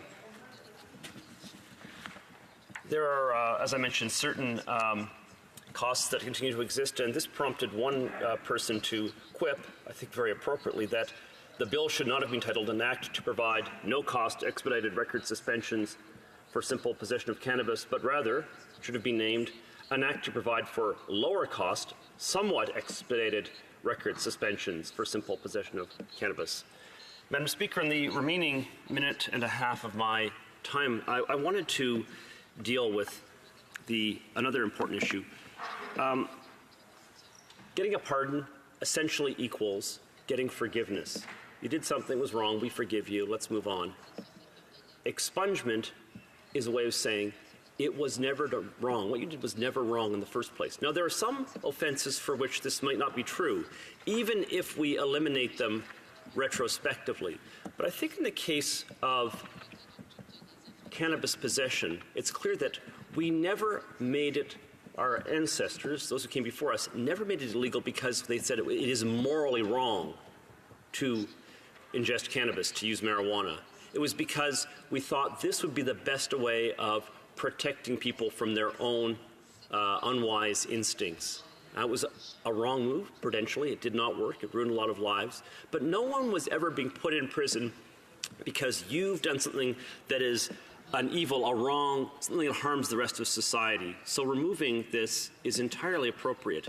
We need not save expungements, as the government has proposed we do, only for the righting of historic wrongs that would now be were based on laws that are now prohibited under the Charter. I suggest that in this case it is also appropriate, and I urge all of us to consider, as we look forward to in the future, to consider the expungement model, perhaps in a second piece of legislation in the 43rd Parliament. Thank you, Madam Speaker. Questions and comments? Questions et commentaires? L'honorable député de Belle. The honourable member for Belleuil-Chambly. Thank you, Madam Speaker, and I'd like to thank my colleague for his speech. I would like to get back to the aspect of the process being automatic, because in committee, we can bring in a bill and sometimes people are misled by what's being discussed. What we noted was not only are there costs to getting the documents necessary to make a request, but these costs vary greatly from one region to another. And besides that, depending on the region and whether or not it's a remote area, these documents can be even harder to get. So, Madam Speaker, the Conservatives brought in an amendment, I support it, which proposed that people who could no longer find their documents, whose documents were lost or destroyed, and you know that Canada has a big problem with warehousing documents and court records and criminal records, but we should be able to have a document that would be, or a solemn declaration. Now, the Liberals did not want this at report stage. So what do they not think that we should give greater latitude in order to make the process automatic? My colleague for the question. Well, first of all, I thought the amendment was a good one. I think the decision to remove it was, actually, I won't say it was unwise, it was inexplicable. I really don't know the reason for removing this. And my colleague is entirely right that it is harder for people in some parts of the country to get access. It's harder to these kinds of records. It's harder for people who don't have ready access to a lawyer or the ability to pay for a lawyer or services of a lawyer's office to hunt through court records. I mean, citizens are not easily able to do this on their own. So the same people who were victimized too much initially, those who are poorer, those who are suffering from mental illness, those who are less able to maneuver their way through the Byzantine legal system will have the same problem at this level. And I think that we will discover a version of the same groups that faced too many arrests and convictions, facing too small an ability to right these wrongs relative to the population as a whole. Thank you. Questions and comments? The Honourable Parliamentary Secretary, the Government House Leader. Thank you, Madam Speaker. The member has an interesting background, to say the very least, on this particular issue, because he hasn't always even been on side with his Conservative party when Stephen Harper was the Prime Minister. And I respect that of the member opposite. But in listening to the Conservatives speak on this particular bill, it's a little bit confusing. You see, the NDP seem to have taken the position of that they're not going to be voting for this bill because they want expungement. Whereas if I listen to the Conservatives, it seems that at times some of them will stand up and say, you know, it should be expungement as opposed to the pardon. Others will stand up and they seem to say the pardon is the good one, and overall it looks like they're voting for the bill. It's kind of a hard thing to tell for sure. Can the member give any clear indication in terms of exactly what is the Conservative Party's position on this bill? Do they favor it, or are they inclined to vote against it? The Honourable Member for Lanark, Frontenac, Kingston. I can only speak for my own position, Madam Speaker. I'm in favor of the bill. It is better than nothing. It's not much better than nothing, in my opinion. We have time for a very brief question. The Honourable Member for Oshawa. Thank you very much, Madam Speaker. And again, I hold my colleague in great esteem, and I appreciated his speech.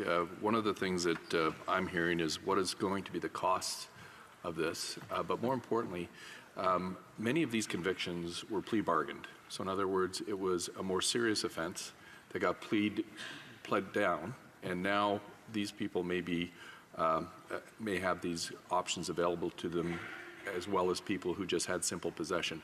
Could he please comment on that issue? Because I think the government really has to look at this carefully, because no prosecutor would have accepted a plea bargain knowing that it was going to be washed away in the future. The honourable member for Lanark, Frontenac, Kingston, a brief answer, please. Sure. This is an issue on which I think I disagree with many of my colleagues in my own party. The view I take with regard to the issue, there are some people, no doubt, got a conviction because it was part of a plea bargain. Others did not. I don't know the percentage. I suspect the majority who faced simple possession charges and convictions did not plea bargain it. But I just want to say this. Blackstone, the great author, authority on the common law, said in the 18th century, everybody knows this saying, better that 100 guilty men should go free than that one innocent man should be hanged. Well, I think the same principle ought to apply here. It is better that some people should be able to get a pardon, even though their conviction was the result of a plea bargain, rather than the alternate and others who simply had possession charges be unable to get a pardon. Thank you. Order. It's my duty pursuant to Standing Order 38 to inform the House that the questions to be raised tonight at the time of adjournment are as follows. The honourable member for Kootenay-Columbia, Housing. The honourable member for Courtenay-Alberni, Veterans Affairs. And the honourable member for Windsor-Tecumseh, Sports. Reprise de débat. Resuming debate. L'honorable député. The honourable member for Belleuil-Chambly. Thank you very much, Madam Speaker. I'm pleased to once again take part in this debate on C93, an act that has a number of issues. A bill that shows the lack of confidence in Liberals. They have half-baked measures. They're acting at the 11th hour before the elections without guaranteeing the adoption of their measures, like the Parliamentary Secretary stated, Madam Speaker. We are against this bill because we're not simply here to rubber stamp the Liberal government's bills. The Liberals are doing something that will benefit very few people.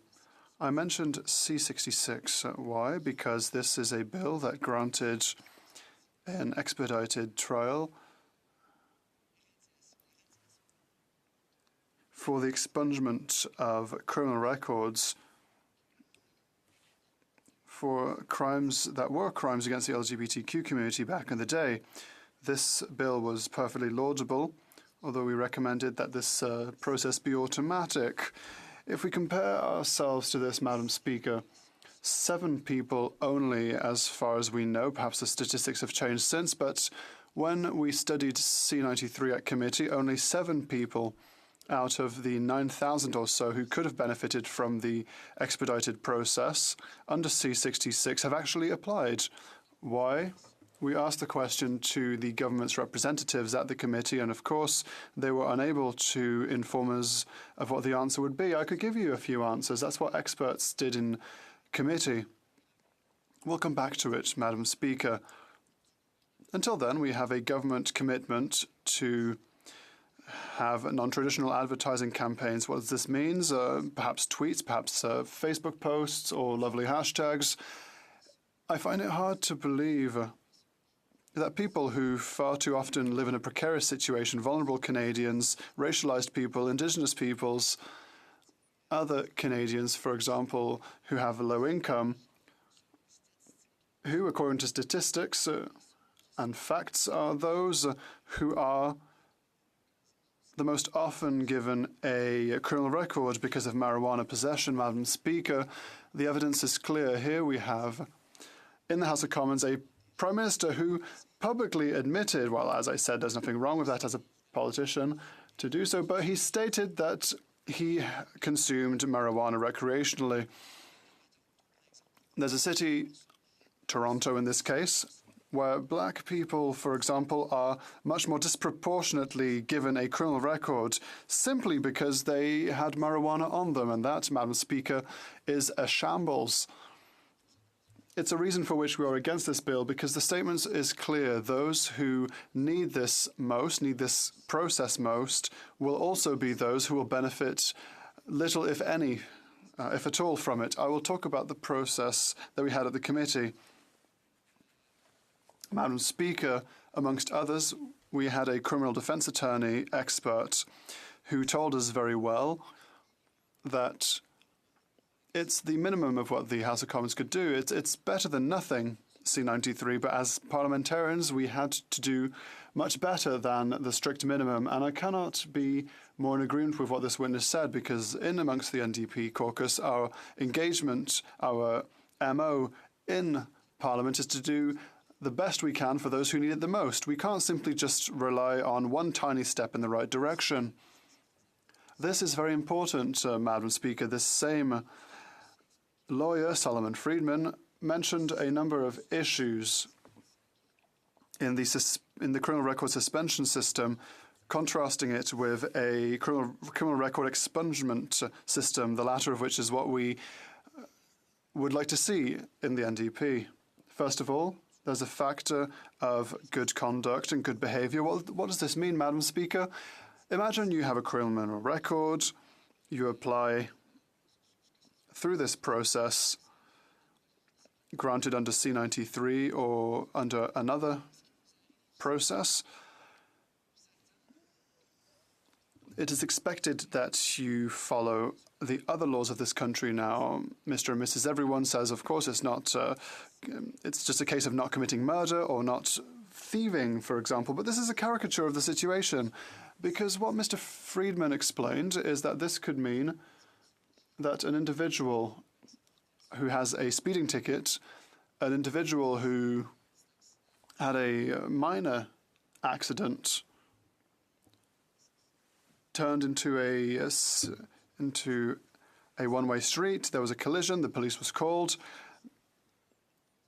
That could be deemed as bad behaviour or bad conduct. The government has brought an amendment, thankfully. Well, let's not give credit to the government. It was the head of the Green Party, the MP for Sandwich Islands, who did so. We had a similar amendment with our approach, but our amendment went even further. I will come back to it in a bit, Madam Speaker. The government's amendment seems all well and good, but we have questions. Does the government recognise the issue in the difference between a record expungement and a record suspension? Why didn't they just accept our expungement suggestion from the very beginning, as was the case for Bill C-415, that was supported by a number of Liberals and people from other parties also? There'll be other distinctions to bring between both systems, expungement and suspension. The amendment was sub-amended by the Liberals, and they rejected another amendment I put forward. What I suggested, Madam Speaker, is as follows. In my opinion, simple possession up to a certain amount, a certain quantity, is now allowed under our statutes, as is the case for the use of marijuana, recreational, medical, or otherwise, with the adoption of C-45. We have to ask ourselves, therefore, if an individual receives a criminal record suspension for simple possession of cannabis, in principle, this individual that has committed another crime thereafter for any kind of reason, and I don't want to exonerate anyone of any crime, I don't want to say that a crime was justified or not, this is a pure hypothetics. But under C-93, Madam Speaker, an individual who had a criminal record for simple marijuana possession will receive a suspension of their criminal record if thereafter they commit a crime, as trivial as it may be. This person's criminal record will come back into force. And that, Madam Speaker, is completely illogical. I don't understand why, if I or you or the MP of Sherbrooke or the MP of Saskatoon West or the MP for Courtenay Albany or anyone, if anyone were to possess cannabis under our statutes, if they were not to be found contravening the law, why would that be the case for someone whose criminal record was suspended through a process granted by the government saying, well, now it's legal and so we'll suspend your criminal record, and then this individual thereafter commits another crime? Why is it the case for them? Perhaps it's because they're already in a precarious situation. That's why they committed a crime. That's what the government is trying to deal with. Apparently, with C93, it could be someone who has very big troubles in life. We don't know everyone's circumstances from A to Z. This government claims that it wants to help these people, but it's creating a system whereby someone who commits any kind of slip-up, any kind of crime, that person would then get a criminal record and would no longer be able to benefit from the same system implemented by the Liberals. Madam Speaker, if we had expungement, as proposed by all witnesses apart from the Minister and the NDP, this criminal record would simply no longer exist. Regardless where your life may lead you, let's not even debate hypotheticals. We need to understand that this criminal record would disappear for good and would never come back. Speak about other vulnerable individuals that this bill doesn't help. And I want to speak to the issues raised by the Native Women's Association of Canada, who came to committee and said that one of the groups that will benefit the least from this legislation is Indigenous women. Why? Because of all the barriers that will still exist despite this process. I asked a question earlier to the member for, the member from Lanark. I don't remember his entire writing name, he'll forgive me. And I asked him about the fact that by not making the process automatically, but by calling it a no cost, they're misleading Canadians who might want to benefit from this process. Why? Because as every witness came to say in committee, there is, and sometimes enormous cost, especially for the individuals who seek to benefit from this process, associated with obtaining the necessary documents to apply in the first place. So the application no longer has a cost, but you have to pay to get your fingerprints. You have to pay to go to the court to find your old records, if they even still exist. We'll come back to that in a moment, Madam Speaker. You have to pay for any other documents you might need. It could be hundreds of dollars, and it varies from jurisdiction to jurisdiction. And surprise, surprise, Madam Speaker, if you live far away from an urban center and in a region that's already underserved, where there's already vulnerable Canadians and Indigenous people and others who are already victims of a system that is fixed against them in many ways, then guess what? You're even more disadvantaged by those barriers that remain in place despite this legislation. And that, Madam Speaker, is unacceptable. And what could have been done? We proposed an amendment that was unfortunately ruled out of beyond the scope of the bill, which is interesting, Madam Speaker, because I did challenge the chair. The Liberals voted with the chair, unsurprisingly. And it's interesting that the explanation that was provided by the law clerk in committee when he argued why the amendments were beyond the scope of the bill, because he said all the bill seeks to do is take the existing process, record suspension process, which everyone agrees is fundamentally unequal, and make it a little bit easier in some aspects. But by making it automatic, Madam Speaker, you would get rid of those barriers. You would ensure that some individuals whom it was even pointed out to us by the Black Lawyers of Canada and by the Native Women's Association and others, saying many of these individuals don't even think they have criminal records anymore because they paid their fine, which is considered time served, and then they've moved on to other things and they don't even know. And Madam Speaker, when you're anyone in this room who's dealt with, in this chamber, who's dealt with government, and certainly we do in our offices, and by the very nature of our work, knows that if it's hard enough for those of us within government to deal with government apparatus and to have the proper knowledge, certainly it's true for the most vulnerable Canadians. Et Madame la Présidente, le fait d'avoir rendu... Madam Speaker, the fact that this system would be automatic is a compromise. At the beginning, we wanted it to be an expungement. At the beginning, we said, well, we'll live with suspensions. We're not happy, but at least make it automatic. No. The government said no. They're not even able to accept this compromise. I said I would go back to talk about documents and how badly files are kept in Canada.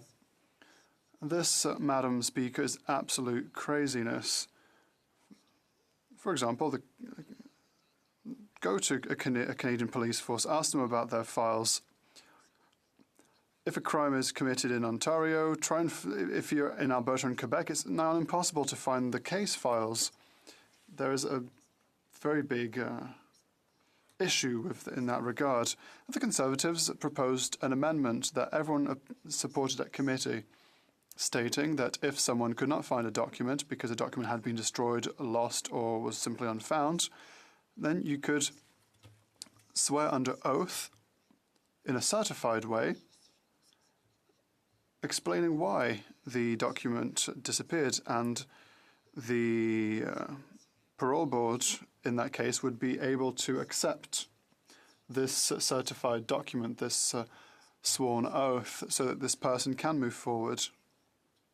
Well, everyone says it's all well and good, it's a step in the right direction, but then what happened? We're back in the House of Commons at report stage, and this amendment was completely eviscerated.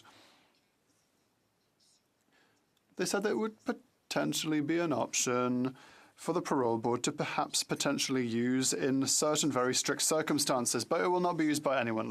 Let's be honest. This brings me to my next point. The most shambolic and frustrating point of this process. For the past 8 years now, I've been an MP. I have a lot of respect for the public service, for those who work diligently with very little means, contrary to what some people believe. What I've seen during the study of this bill at committee was incredible. The minister appeared before us at committee, and when we asked the minister a question saying, why not make this automatic? Why not just expunge everything automatically? What he said, offhandedly, and I invite my colleagues to read what he said that it would be too much work. And we asked the same thing to representatives of the Parole Board of Canada. We repeated the same thing during the clause-by-clause consideration stage, or when I proposed amendments to make people's lives easier, those who will be helped by this bill. The Liberals said they asked the officials to justify their rejection of our amendments, and what did they say? They said, yes. Chair, because we're at committee, they said, yes, Chair, we don't have the capacity to do so. We don't know how things would happen. It would be just too much work.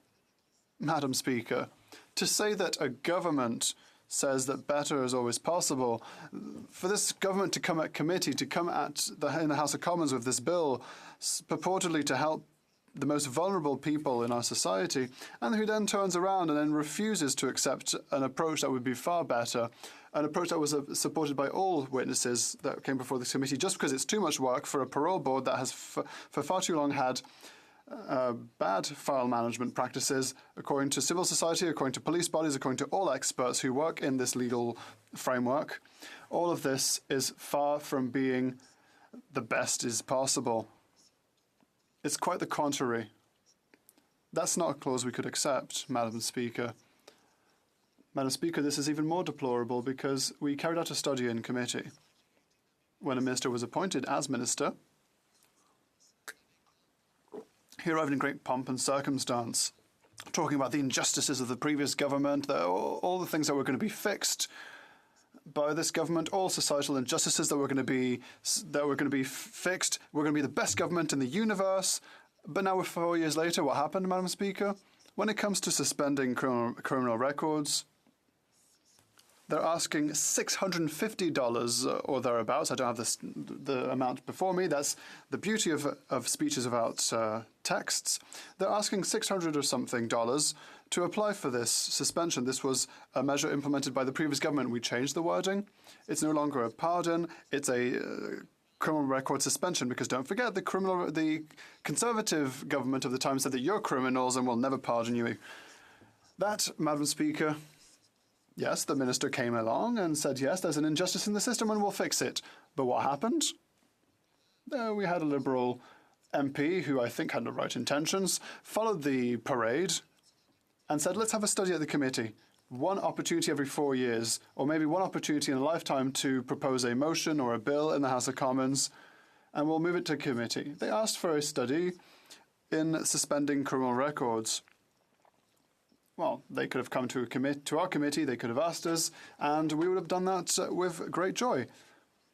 Well, the MP had good intentions, yes, because the MP appeared at committee and said, yes, we should think about this for simple possession of cannabis.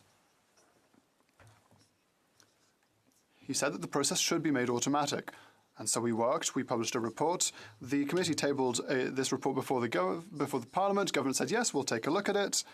The Minister of Public Safety had already ordered a poll or a survey stating that 3/4 of Canadians, if I remember rightly, support a simpler way of suspending criminal records because it allows people to reintegrate society, to have a job, because 95% of people who were pardoned or who had a criminal record suspension did not recidivate. But what did the government do, Madam Speaker? Once again, they tabled the same recommendation that we'd already tabled back in the past. The recommendation that the minister said he would already do. And they put it in a simple footnote in our bill. If you want to increase cynicism in a government that comes into power, we're going to do this and then don't do it. One of their own MPs asked for a study. The committee said you should do it, we'll do it, we're not doing it. And then the same Liberal MPs in committee said less than a month from the adjournment of the House of Commons before the federal election in the fall, well, we really don't have the time to do anything, do it, or perhaps the next government. That, Madam Speaker, is why we're opposed to C-93, because there are people, because of the legal system, because of the public safety system, have too often been penalized for the color of their skin, where they live, and we really want to help these people, not have measures that increase cynicism. Thank you very much. Questions and comments? For Fleetwood Port Kills. Oh, thank you, Madam Chair. And to the honourable member, first of all, as I understand it, the direction we're going is for people to be able to apply for pardons at no cost. And cost is kind of an issue that I'd like him to reflect on a little bit, because for the longest time, of course, the police were enforcing cannabis possession. The only tool they had at their disposal was to charge somebody, and they'd end up with a criminal record. Understanding that, the police stopped enforcing it. You could go to the 420 events in Vancouver, and the police would stand there and watch people using cannabis. So in terms of equity and fairness, do you not think the process going forward at least contributes to that? Or does the member not consider that the process going forward contributes to equity and fairness to ensure that basically everybody is going to be treated the same way? The Honourable Member for Berlay-Chambly. Madam Speaker, and I thank my colleague for the question. And no, I don't think it's going to contribute to fairness, and here's why. And some of this I already mentioned in my speech, but it bears repeating in regards to his question. Number one, the cost. Fine, they've removed the $600 cost. They haven't removed it for record suspensions that large, even though they promised to do that. Like I said, study and study and study. It hasn't been done. But they removed it here, but they really haven't. Why? Because every single witness who came before committee, lawyers and others of civil society, all said, and they all agreed, the costs are still there. People have to pay to get their records. They have to get out to the courthouse sometimes to get their records. Native Women's Association of Canada said, do you really think an Indigenous woman who got a record for simple possession of cannabis has the means and to make their way out to the courthouse in an urban center to pay the money to get the records, if those records even still exist, and then after take all that back and apply for the process that the government's putting forward? They don't. Solomon Friedman, criminal defense lawyer, say most of his clients, and in fact, Madam Speaker, it gets worse than that, because when you Google Canada pardon or pardon, what do you get? You get a bunch of Google results for some of the most disgusting, unsavory people that are taking advantage of these individuals and charging them thousands of dollars, much like we see in the immigration system, to take advantage of these people and give them bad advice, erroneous advice, and make sure that they get strung along at high cost. So what's going to happen? We're going to get a social media campaign from the parole board that's going to fight back against those unsavory actors. That's just not the case, Madam Speaker. All the witnesses told us as much. So I appreciate the good intentions of the honourable member, but the fact of the matter is this: the title does not reflect the reality of what this bill will or will not do. Questions and comments? Questions et commentaires? Questions and comments. The honourable member for Sherbrooke. Thank you, Madam Speaker. I'd like to thank my colleague for his speech and above all for his expertise and thank him for his mastery of these files. It's quite exemplary. He has worked very hard on this file. And he mentioned in his speech the fact that public servants and even the minister had said that it was too difficult. There was a lot of work to make the system automatic. And I have some difficulty believing that that is really the excuse given by the minister himself and the department, and that a department with billions of dollars at its disposal and the parole board as well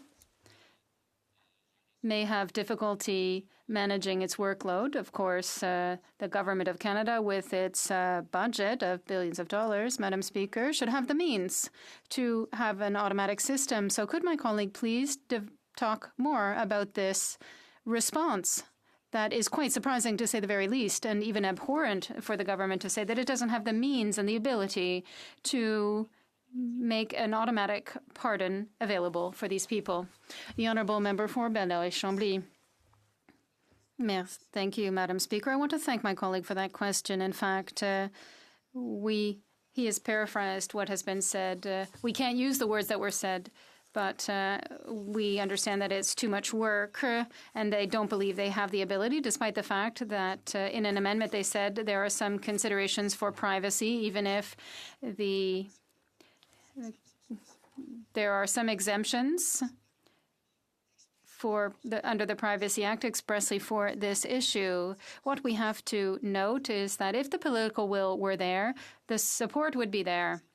And there's no better example than San Francisco. After California legalized marijuana, what did they do? They offered a similar process to what the government is offering. And as you can imagine, as with Bill C-66, which I referred to at the beginning of my speech, very few people, particularly people in a precarious situation, started this process. What did San Francisco do? They decided to invest in artificial intelligence. They like that. Governments like that. They invested in that area to find the files, identify those files, and have an automatic process that led to expungement. If you can be innovative like that in San Francisco, at a city, I dare believe that a federal government of a G7 country could do the same. That's the Honourable Parliamentary Secretary to the Minister of Tourism, Official Languages, and la Francophonie. Madam Speaker, I know that we have differences in opinion with the NDP and how we actually proceed to clear people their criminal records for possession. However, when the head of the Campaign for Cannabis and Amnesty, who shares a lot of the NDP's views, was asked in committee whether C-93 was a positive step, she said absolutely. So I'm wondering, we can debate and talk about the differences in opinion here in the House, but would the NDP see it fit to help the people that are impacted by existing charges to get jobs, housing, and education, and support us by voting for this? Honourable Member for Belleuil-Chambly. Thank you very much, Madam Speaker. And certainly, again, there was many witnesses who said the same thing, but none. I take the words of Solomon Friedman, who said that better than nothing is a mighty low bar for our Parliament, and that's what I believe, Madam Speaker. And certainly, the fact of the matter is this. In my speech and throughout the study in committee, it was made clear that many, many barriers remain, and in particular, the process that's been put in place here will not be a process that will be accessible to those who need it the most. And frankly, again, we just need to look at Bill C-66 with laudable objectives that we support with regards to the historical injustice committed to the LGBTQ community. 7 people out of the 9,000 some odd people that could have applied only. So what belief do we have? And we've asked these questions in committee to officials and to the minister with no one able to answer us in any kind of substantive or real way.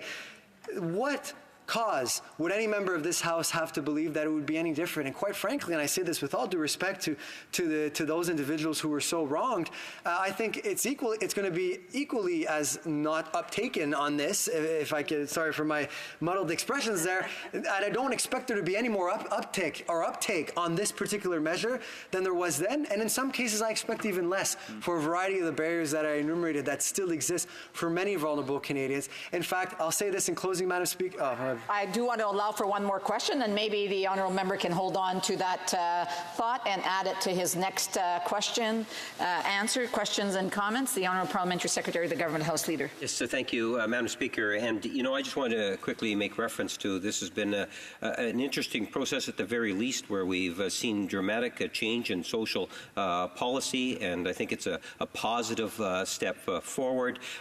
Even providing the pardons in this particular piece of legislation, I think, is going to assist a lot of individuals in terms of being able to take further steps in terms of whether it's employment and other aspects of life, because it is, we might disagree in terms of expungement versus pardons, but there is no doubt it is a step forward, just like the legalization of cannabis in itself. Would he not agree?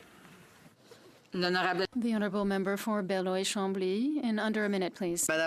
Thank you, Madam Speaker. And that's exactly the problem. There aren't many people that will be able to benefit from the system set out in C93. I'd like to say one thing in closing, Madam Speaker, which I was going to say earlier in my previous answer, is that the Black Lawyers Association of Canada said that they had a lot of clients who didn't even know they had a criminal record. So if you don't know that you have a criminal record, how can you ask for a record suspension? There is so much inconsistency. There are so many obstacles. I would like to say one thing, Madam Speaker. That's why I ran for the NDP in 2011. That's why we're opposed to the bill. This is why. We are here not to give a blank check to the government that calls itself progressive, not for half measures that don't go far enough. We want really to improve the lives of Canadians, improve their lives, and if I thought that C95 was the best way to do so, the government would have my support and we could have done better. The member for Victoria, in fact, had a bill that the government voted against. Explain to me, Madam Speaker, why they had a better option that they opposed. I am here to represent people who need us, and we are not here to give a blank check to the government that's not doing enough. Reprise de débat. Resuming debate. La Chambre est-elle prête à se... Is it the pleasure of the House to adopt the motion? The question is as follows. Mr. Goodell, seconded by Mr. Duclos, move that Bill C-93, an act to provide no-cost expedited record suspensions for simple possession of cannabis, be now read a third time and do pass. Plaît-il à la Chambre d'adopter? Is it the pleasure of the House to adopt the motion? On division? On division. Carried on division. Third reading of this bill, troisième lecture de ce projet de loi. The Honourable Parliamentary Secretary to the Government House Leader has a point of order. Yes, on a point of order, Madam Speaker. I suspect if you were to canvass the House, you'd find unanimous consent to call it 5:30 at this time, so we could begin private members' hour. Does the Honourable Member have unanimous consent to see the clock at 5:30? Yes. Yes? And so ordered? 5:30. It being 5:30, the House will now proceed to the consideration of private members' business as listed on today's order paper. Ordre du jour. Orders of the day. Business consideration at second reading of Bill C-438, Canadian Environmental Bill of Rights, standing in the name of Ms. Duncan, Edmonton, Strathcona. Ms. Duncan, Edmonton, Strathcona, seconded by Ms. Benson, moves that Bill C-438, an act to enact the Canadian Environmental Bill of Rights and to make related amendments to other acts, be now read a second time and referred to the Standing Committee on Environment and Sustainable Development. Debate. The Honourable Member for Edmonton, Strathcona. Thank you, Madam Speaker. I think there are many in this place who know that I have long awaited the opportunity to debate this bill again. It is Bill C-438, an act to establish a Canadian Environmental Bill of Rights, and to make related amendments to the act, because that includes an amendment to the Bill of Rights. Madam Speaker, this is the fourth time that I have tabled this bill in 11 years in this place, over 3 parliaments. The first time, I believe that I tabled it as soon as I was elected, somewhere between 2008 and 2009, and that bill was debated and went through committee, but I'll get into that in a minute. So I hope today, in the brief time I'm allotted, to say what is an Environmental Bill of Rights, what's its origin, why is it needed, and who has endorsed the need for Environmental Bill of Rights. So the Environmental Bill of Rights legally extends the right to a healthy, ecologically balanced environment to Canadians. It confirms the duty of the Government of Canada to uphold their public trust duty to protect the environment. It amends the Bill of Rights to add environmental rights, and it extends a bundle of rights and tools to Canadians, including to have a voice in decisions impacting their health and environment, standing before courts and tribunals, the power to hold the government accountable on effective environmental enforcement, and on the review of law and policies. It extends protections for government whistleblowers who release information relevant to health and environmental impacts to Canadians. As I mentioned, I have tabled this 4 times over in 3 successive governments. My bill actually survived a challenge and gained Speaker's ruling in my favor when the Conservatives tried to crush it in 2009. It did proceed to second reading and on to committee. Sadly, Madam Speaker, it was essentially shredded at committee. It then died on the order paper when the early election was called. I retabled it again, as I mentioned, in 2011, 2015, and again in a revised, updated form in 2019. So, Madam Speaker, why is an Environmental Bill of Rights needed? Community, non-government organizations, and Indigenous voices are absolutely critical triggers for action to protect the health and the environment. Federal law and policy is made all the stronger with public engagement. Public rights are absolutely critical to government accountability. And Madam Speaker, that has been my direct experience over almost 50 years that I've been an environmental lawyer and advocate. And I want now to give a couple of examples of what happens when the public is engaged and their rights are upheld, and what happens when they're not. One strong example is an engagement that I had along with a small community organization in Alberta dealing with how to improve air emissions from coal-fired power.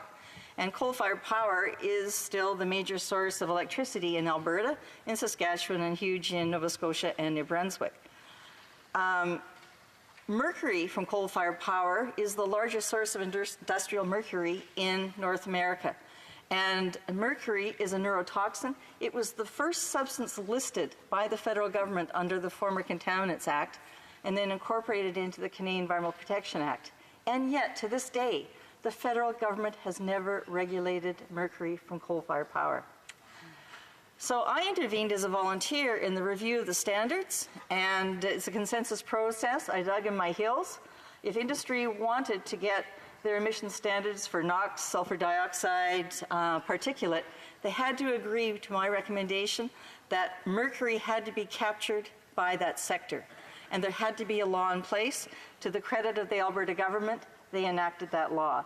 That's a clear example where, had my community not intervened, neither the federal or provincial government would have stepped forward after 40 years of burning coal in Alberta to actually stop the flow of mercury into our lakes. Another example that we've been talking about over the last couple of months in this place, Madam Speaker, is the issue of mercury at Grassy Narrows. Now there, Madam Speaker, is an example. If the Indigenous community at Grassy Narrows had been directly engaged in decisions on how those industrial operations were going to operate in their community and along the river, and on the issue of whether or not it was safe to put the effluent into the river that had high levels of mercury contamination, if they had been given the information on the potential health and environmental impacts, and a seat at the table to have a say in how that plant should operate, I do not believe that we would be facing the health impacts and the expense of cleaning up that area now. Good point. So those are the two differences of what happens when you have some environmental rights and the opportunity to be at the table and access to information. The other Grassy Narrows is an example where we do not do that, and we have a very costly health-wise and financially. At Sarnia, I have raised a number of times in this place the concern with the impact on the Indigenous community next to the Sarnia industrial complex of the emissions and the failure of both levels of government to combat those and to do proper health studies and control. And that community has struggled to just get the basic information on what the emissions are, whether there's controls in place, and whether it's impacting their health. The oil sands, Madam Speaker, ongoing frustration by the Indigenous communities in northern Alberta to finally have a health impact study delivered in their communities on the impact of oil sands emissions on their health, despite the fact that there was a release quite some years ago about the level of a high rate of rare cancers. And a lot of the work of scientists showing the buildup of contaminants in the Athabasca River and in the air and on the lands. Just this week, 3 chiefs in that area actually published in the Hill Times an article. They've said, look, it's the only activity in our area for employment and economic development. We invest in the oil sands, but we demand to have a seat at the table on decisions whether or not we're going to allow the draining of those tar ponds, the contaminated water, into the Athabasca River. It's going to contaminate the Athabasca River onto Lake Athabasca and on into the Northwest Territories. All these years that these have been going on, and the government behind closed doors are making these decisions. A perfect example where if we had an Environmental Bill of Rights, those communities would have the right to all that information, to exactly the process that's going on, and to have a seat at the table and in the determination of whether or not that is a wise decision. Again, the Mikisew Cree eventually had to actually go to UNESCO to demand that there be action on the impact of the Site C Dam, the Bennett Dam, and the oil sands operations on the Peace Athabasca Delta and the World Heritage Site. And they issued directives, and we're still waiting for the government to actually act on those. 2 other final examples, pipelines. If the former Conservative government had actually listened to their advisors, if they had listened to the First Nations, if they listened to the environmental community, they would have known they could not proceed with the Gateway Pipeline until they had actually respected First Nation rights and interests. On the TMX pipeline, the same issue, but as the court held, also there was not consideration under the government obligations under endangered species. Therefore, those projects have been stalled or canceled. Another example of if you actually have an Environmental Bill of Rights that clarifies the right to participate, the access to the information, the access to experts, the access to legal counsel so that you can come to the table in a constructive, informed way. So, Madam Speaker, who has endorsed this concept? Well, some provinces and territories have actually enacted an array of environmental rights, and some of these limited rights have been enacted in federal laws. Sadly, a good number of those laws were downgraded by the Harper government. They downgraded the federal impact assessment process, limiting the opportunities of people to participate, and frankly, the kinds of projects that would be reviewed, including the expansion of oil sands projects and in situ operations. The Liberals promised, when they ran in the campaign in 2015, they would immediately strengthen federal environmental laws. Well, 4 years into it, no action on the report of my committee on reforming SEPA, which would have expanded environmental rights, and we don't know what the fate of C-69 is. We're all waiting with bated breath of what will happen to all of those regressive amendments proposed in the Senate. The North American Agreement on Environmental Cooperation was a side agreement to the NAFTA agreement, and I had the privilege of working there for 4 years as the head of law and enforcement. And that agreement, under that agreement, Canada, along with Mexico and the United States, actually committed to public participation in conserving, protecting, enhancing the environment, the opportunity to comment on proposed environmental measures, the right to seek a report on effective environmental enforcement, standing before administrative, quasi-judicial, and judicial proceedings, and the right to have access to remedies. Exactly the provisions that are in the bill that you have before you today. So Canada already committed years ago that they would move forward and uphold these rights.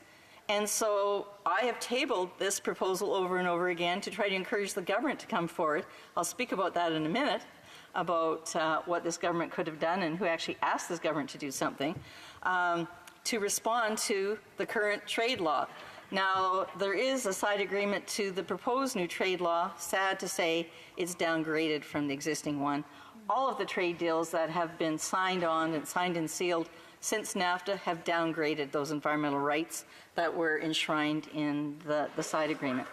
The United Nations Human Rights Council Special Rapporteur was asked to look into human rights obligations relating to the enjoyment of a clean, safe, healthy, sustainable environment. He traveled the world for 4 years, and he issued, on behalf of the Human Rights Council, an Environmental Bill of Rights framework for all nations to adopt. And guess what? It's exactly the framework of my bill. Over 90 nations have extended these rights through constitutions, laws, court rulings, international treaties, or declarations. Canada is just simply far behind. In 2009, there was an Aarhus Convention signed by many countries of the world, by and large European and Scandinavian nations, and that committed the signatories to provide access to information, public participation in decision-making, and access to justice in environmental matters. Canada said they didn't have to sign because they were already extending those rights. But in fact, they have not done that yet. And recently, to the credit of many in this place, many members of Parliament have signed the Environmental Rights Pledge issued by the David Suzuki Foundation through the Blue Dot campaign. And we had a big celebration on Monday night here, celebrating the fact that so many parliamentarians are committed to enacting environmental rights. Here's an interesting one. In 2018, the Liberals held a federal convention, and they passed a resolution.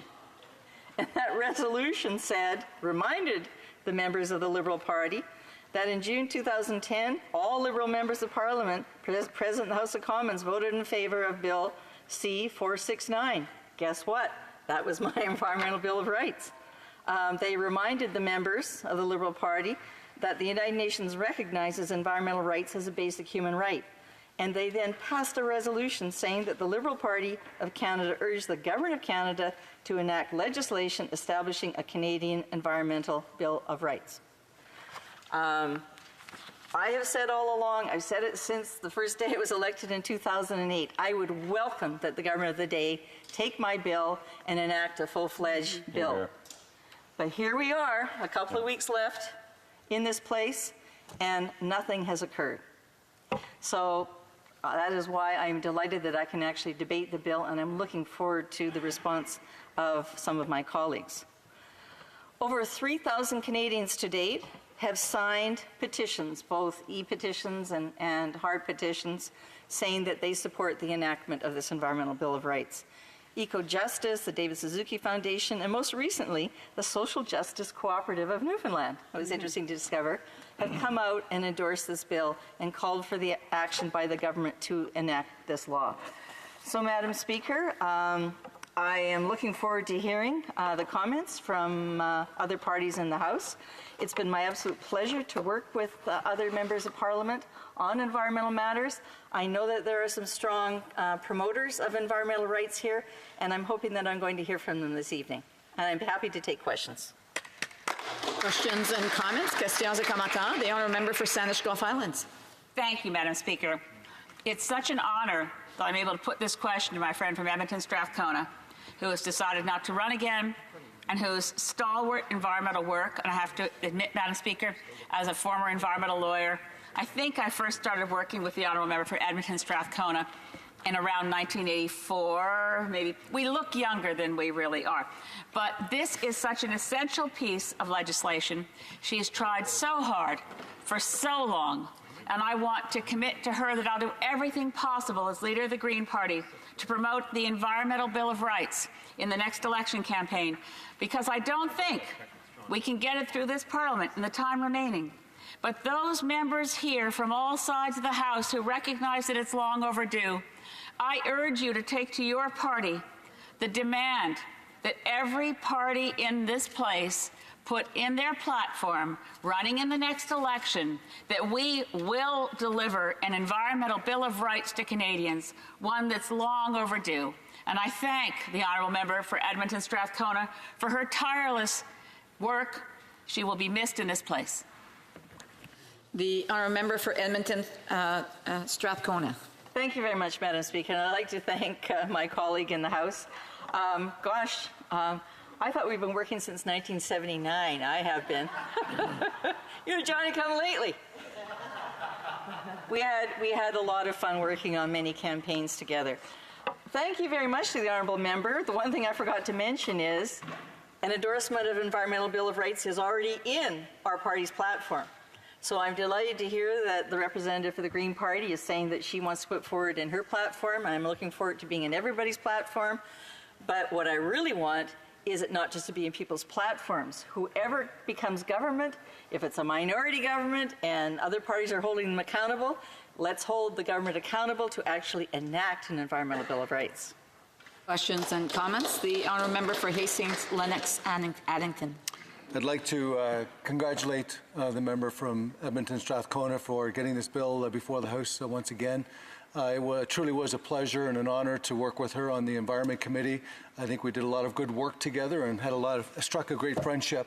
And I too am going to miss her very much in this place. I wanted to ask the member, as we've discussed in the past, Ontario has an Environmental Bill of Rights, and a mechanism that exists within that Bill of Rights is an Environmental Review Tribunal. I think she'll remember that during the amendment phase of Bill C-69, one of the areas that I was strongly promoting was to have an Environmental Review Tribunal.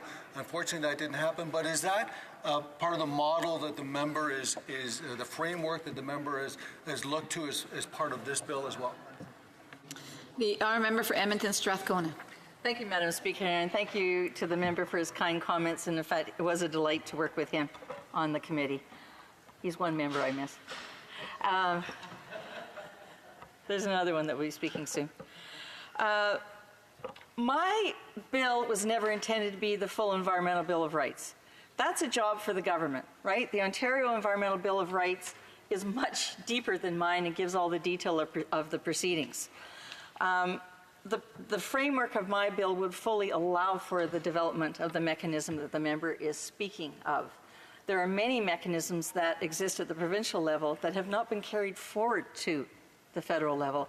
And I think it'd be well worthwhile to have an open dialogue and consultation across the country about how best to set up this law when a government becomes elected and moves forward to enact it. But I would hope that it would move expeditiously. I should mention that there are provinces that have actually put some of these measures into their specific laws. Quebec specifically has an Environmental Bill of Rights. It's not terribly detailed. I believe in both Yukon and Northwest Territories laws, there is a form of Environmental Bill of Rights. So we have examples that we can turn to in building a federal one. We don't have to start at zero. Resuming debate, the Honourable Parliamentary Secretary to the Minister of Environment and Climate Change. Thank you very much, Madam Speaker. I'd like to begin by thanking the honourable member from Edmonton Strathcona for her work in introducing this bill, but also for her advocacy and passion for issues around the environment. We crossed over for a very short time when I was a brand new member of Parliament on the Transport Committee, and I admired her intelligence, her work ethic, and her ability to bring a perspective that represented her constituents' interests to every issue. The proposed bill would establish a Canadian Environmental Bill of Rights. Some substantive and procedural rights would be built into that. And perhaps before I get too deep into my remarks, I'd like to advise the honourable member that the government is supportive of this bill at second reading to send it to committee. Of course, as the member from Saanich Gulf Islands raised, there's a limited amount of time in this Parliament. But as the sponsor of the bill did recognize in her remarks, our party membership at our convention in April 2018, we're also behind this idea, which I think is deserving of an analysis, so we can better understand how adding a level of justiciability to environmental protections will actually enhance the quality of our environment for Canadians. Madam Speaker, I note in particular, as a result of the committee study on CEPA done in 2017, the government had tabled a response indicating it would be undertaking a consultation that would identify how to implement this kind of a level of, I guess, adding a rights-based approach to environmental protections under that piece of legislation. This consultation is ongoing. I think before we get too deep into the technical aspects, it's important to reflect on why this is all important. The environment is an important priority for any party that might find itself in government and for all Canadians. We rely on it for our livelihood, we rely on it for our health, and it's not just us. Nature is important for protecting for its own sake. I note in particular what an eye-opening experience it's been for me to serve in this capacity as Parliamentary Secretary to the Minister of the Environment and Climate Change. One of the things that has jumped out at me every time I read an article or visit a community that has seen the impacts of wildlife loss. Since the 1970s, Madam Speaker, we've seen 60% of the world's wildlife lost. In Canada, we represent 3/4 of the world's, along with 4 other countries, represent 3/4 of the world's remaining wilderness. We have an opportunity and, in my mind, an obligation to do something about it. I note in particular the historic investment we made of $1.3 billion towards protecting nature. This is the single largest investment in protecting our natural environment in the history of our country. We're seeing projects roll out that are protecting critical habitat, that are protecting spaces for multi-species that will benefit from it for generations going forward. We've got examples in my own riding along the St. Mary's River or the Musquodoboit River Valley that are home to important ecosystems that house species at risk, but also serve as important climate mitigation infrastructure that occurs naturally and perhaps more effectively than mankind is able to develop on their own. But of course, a healthy environment is not just about protecting nature and biodiversity loss. Of course, we've got the looming threat of climate change as well. We cannot depend on human health if we don't have environmental health. Madam Speaker, when I see coal plants continuing to burn for potentially decades, we know that we're putting our communities at risk, heightened risk for lung disease and for childhood asthma, among other things. When I see the storm surges on the East Coast that pose a physical risk to the residents that live there, the heat waves that have taken lives in Ontario and Quebec, or the forest fires that continue to rage in Western Canada, I know that we have a responsibility to take action because it really does impact a person's right to live if they don't have an environment that allows that to take place. That's why we've embarked on the implementation of an ambitious agenda to reduce our emissions so we can reach the level of reductions in order to prevent the worst consequences of climate change. We know, Madam Speaker, that Canada is warming at twice the rate of the global average and that we are feeling the consequences today. That's why we're moving forward with a plan that includes over 50 measures to help reduce our emissions. Of course, we talk at length in this chamber about the government's initiative to put a price on pollution. What we're seeing is by 2030, we're actually going to have 90% of our electricity generated from non-emitting sources. Madam Speaker, we've made the single largest investment in the history of public transit in Canada. At the same time, we're taking advantage of the opportunities in the green economy by protecting our environment. If you're to believe Mark Carney, the Governor of the Bank of England, there is a $26 trillion global opportunity in the green economy. And by positioning ourselves on the front end of that wave, we can actually do the right thing for our environment, protect the health of our communities, and capitalize on an economic opportunity as well. Madam Speaker, it would be irresponsible not to take these actions based on the crass economics alone, but we also know that there's a moral obligation to take this action. Turning my mind to the more directly to the issue of the substantive and procedural protections that could arise under an environmental Bill of Rights, I want to point out that we do have substantive and procedural rights that exist under federal legislation and policies today that do provide important rights to Canadian citizens that could potentially be complemented if we better understand how a Bill of Rights could add to the protections, both substantive and procedural, that exist. I note in particular under the Canadian Environmental Protection Act, CEPA, there are opportunities for public participation when it comes to the pollutants that we deal with in our society. We also know that there's protections for whistleblowers who report those who violate the federal laws that are on the books. There's obligations around transparency for companies that use pollutants. And there's an opportunity for individuals or groups to take civil action against offenders of the obligations laid out in that piece of legislation. And we are making efforts today to enhance our transparency through proactive disclosure of information relating to the pollutants that we know are making their way into Canada today. You know, good information is necessary. If we're not basing our decisions on facts, science, and evidence, we can't have much faith that the decisions we're making are going to lead to the outcomes that we want to see. I know it was disappointing for me during the last Parliament, before I got involved, to see that there was an effort to limit how much federal scientists could talk about their own research. I know in Nova Scotia, it was a big deal at home when we saw that the research that existed on the books at the Bedford Institute of Oceanography be disposed of. These kind of information exist for a reason, and it's to help legislators make good policy that will improve the quality of our environment. I note there's other pieces of legislation at play as well that do provide public rights to take part in discussions around the quality of our environmental laws. If you look at the Species at Risk Act, any person can apply for a status assessment of a given species. They can also request an assessment of imminent threat, and there's a duty on the government to make public information about the status of different species.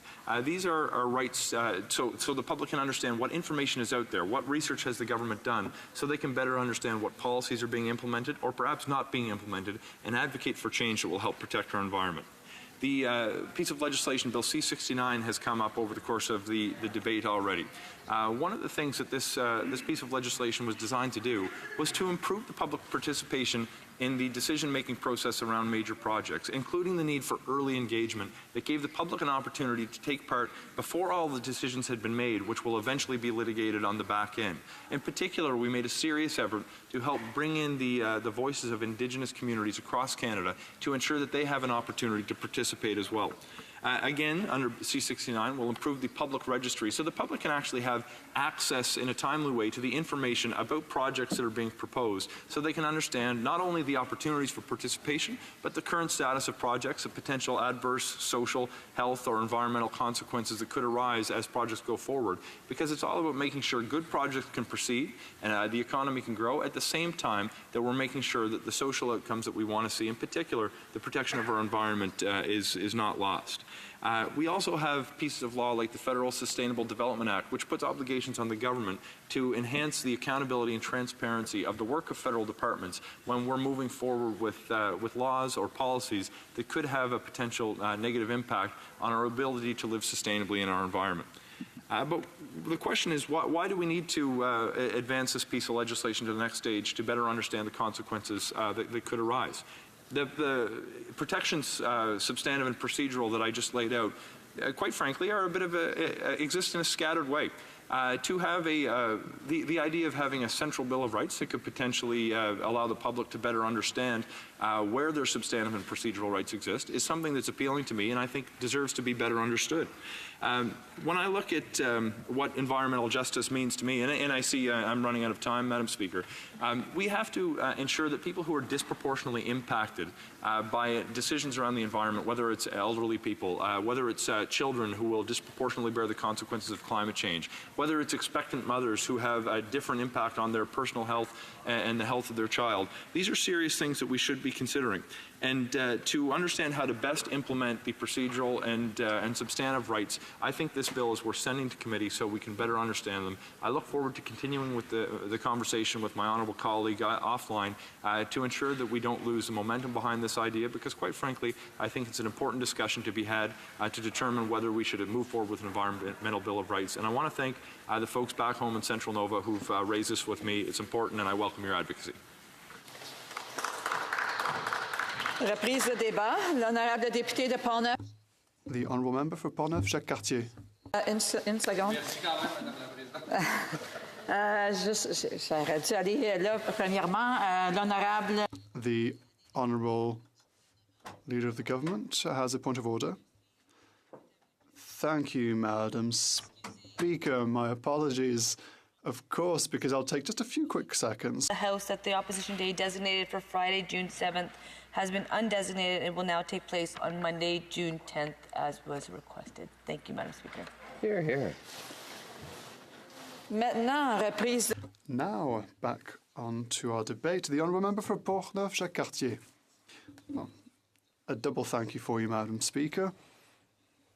I'd like to thank the Government House Leader for having offered her apologies. I understand that in such an intense period as this, everything goes by very quickly.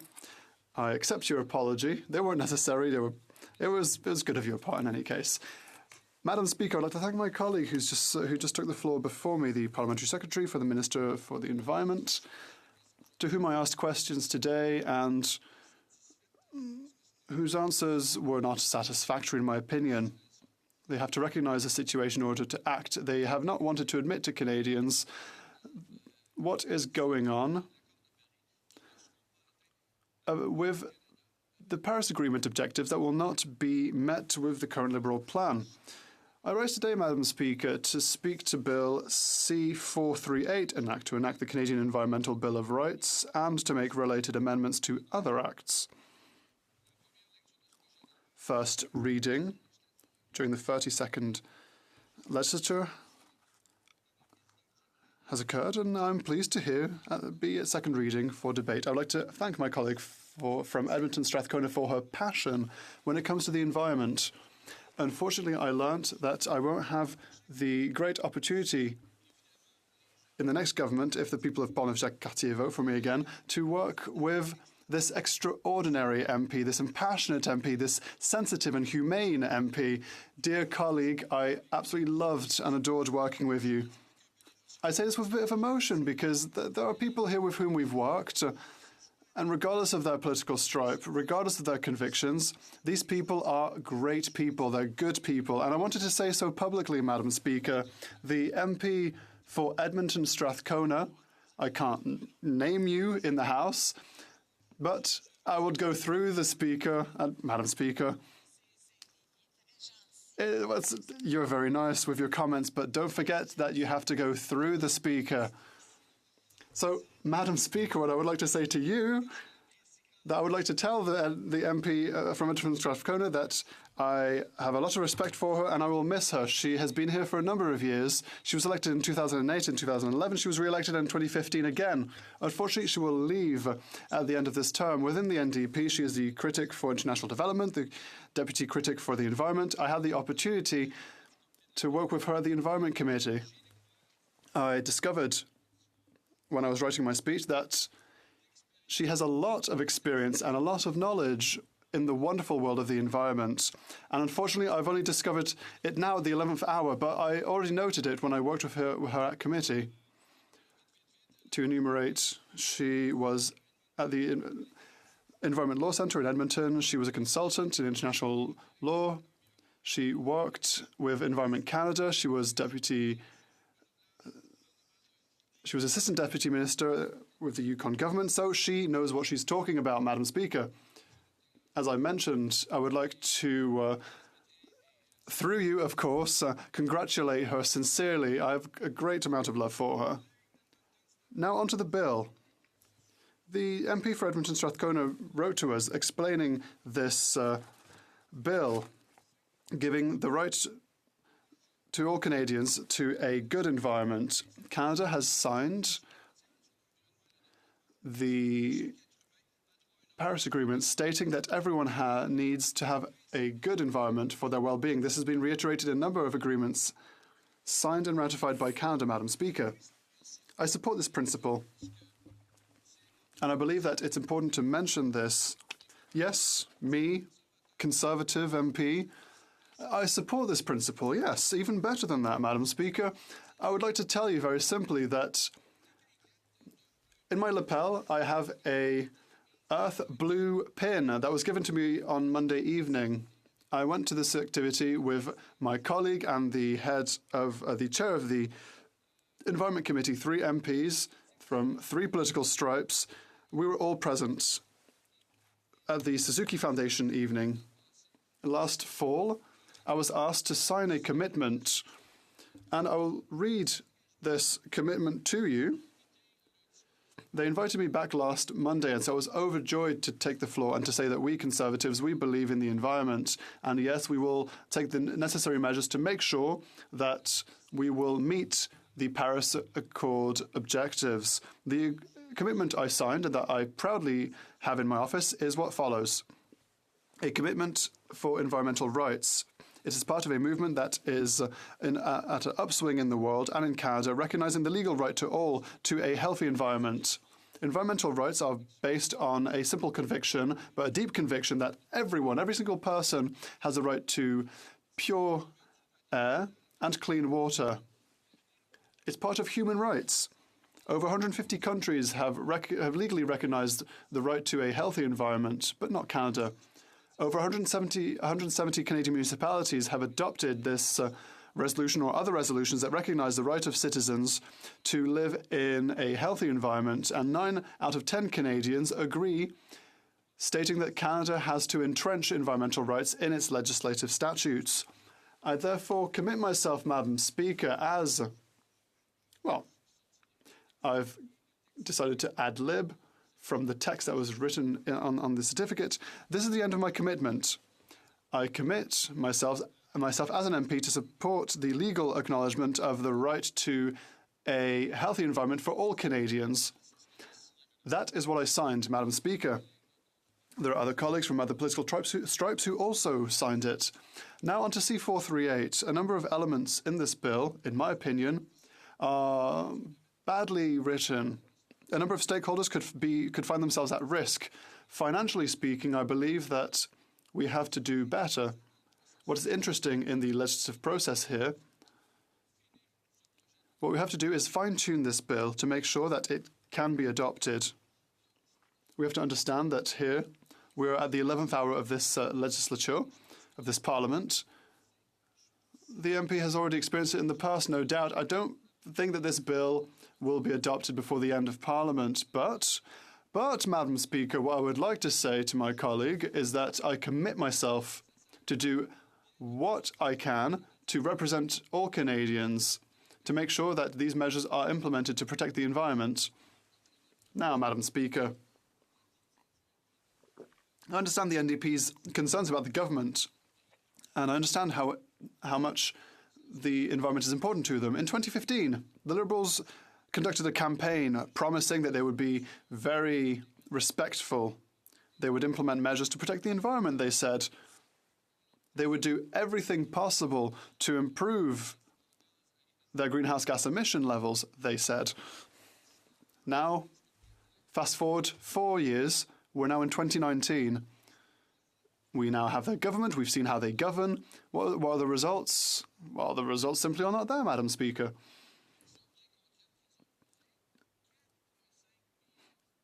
A tangible measure, yes, has occurred, but it was a $4.5 billion investment in a extant pipeline, and the money went down south to Uncle Sam.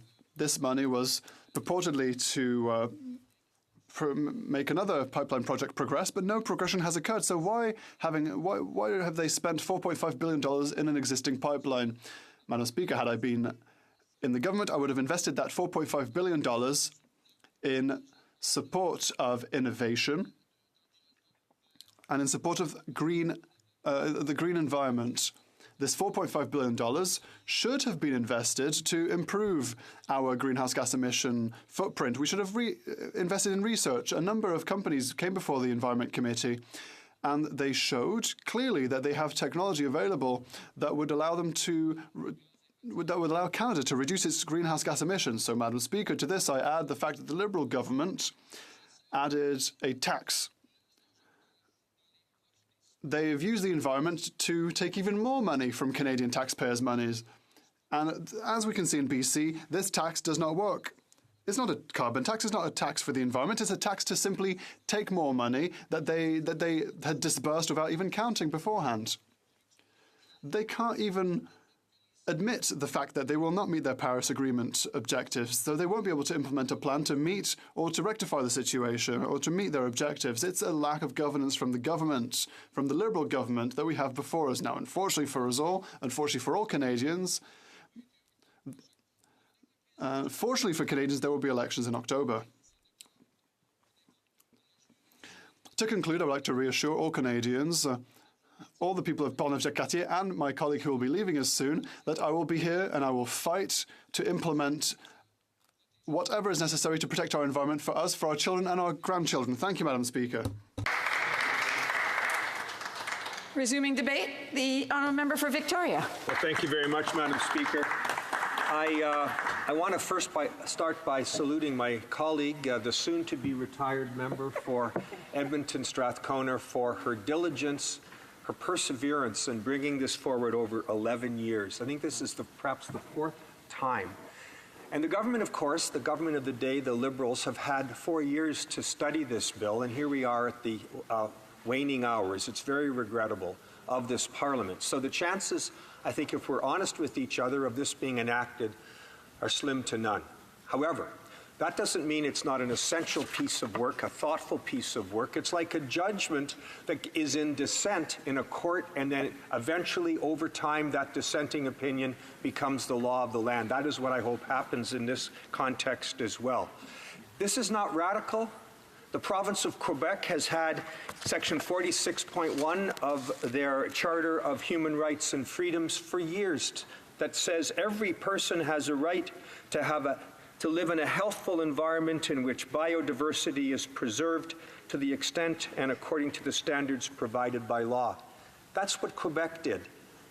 For many, many years, Ontario had a bill as well called an Environmental Bill of Rights. Unfortunately, over the last few months, the new government of Mr. Premier Ford has gutted that bill to the eternal shame of that government. But that doesn't mean we at the federal level can't get it right at last. In fact, it was a number of people who wrote in a book called International Law and the Environment as follows. The emergence of individual environmental rights marks perhaps the most significant shift in the focus of international environmental law, close quote. And my colleague's bill would do just that. I want Canadians to understand this isn't one of those feel-good bills, one sentence celebrating the heritage of one ethnic community that takes 2 sections to enact.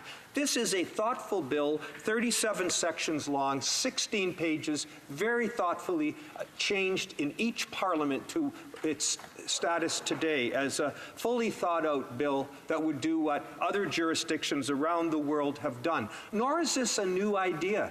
I can remember back in the 1980s writing a chapter in a book edited by the well-known environmental law scholar John Swagan that talked about just this. And many of the principles in this bill were, in fact, discussed in great length in that book back in the 1980s. So I salute my colleague for this excellent work. What it would do is create a number of specific rights, including my favorite, the right of access to environmental information in a reasonable, timely, and affordable manner. As someone, Madam Speaker, who spent his career working on access to information, can only imagine how happy I am to see that here. But to tell you the great disappointment that every single person who studied the Liberals' Bill C-58 has, that astounding reaction to the current Prime Minister's commitment of transparency. Every single commentator who's looked at that bill currently before Parliament has concluded that it is a travesty. It takes us backward, not forward, and in fact, it's so ironic that the current Prime Minister in opposition put forward a bill that would amend the Parliament of Canada Act and the Access to Information Act that would provide greater transparency. It goes in the exact opposite direction.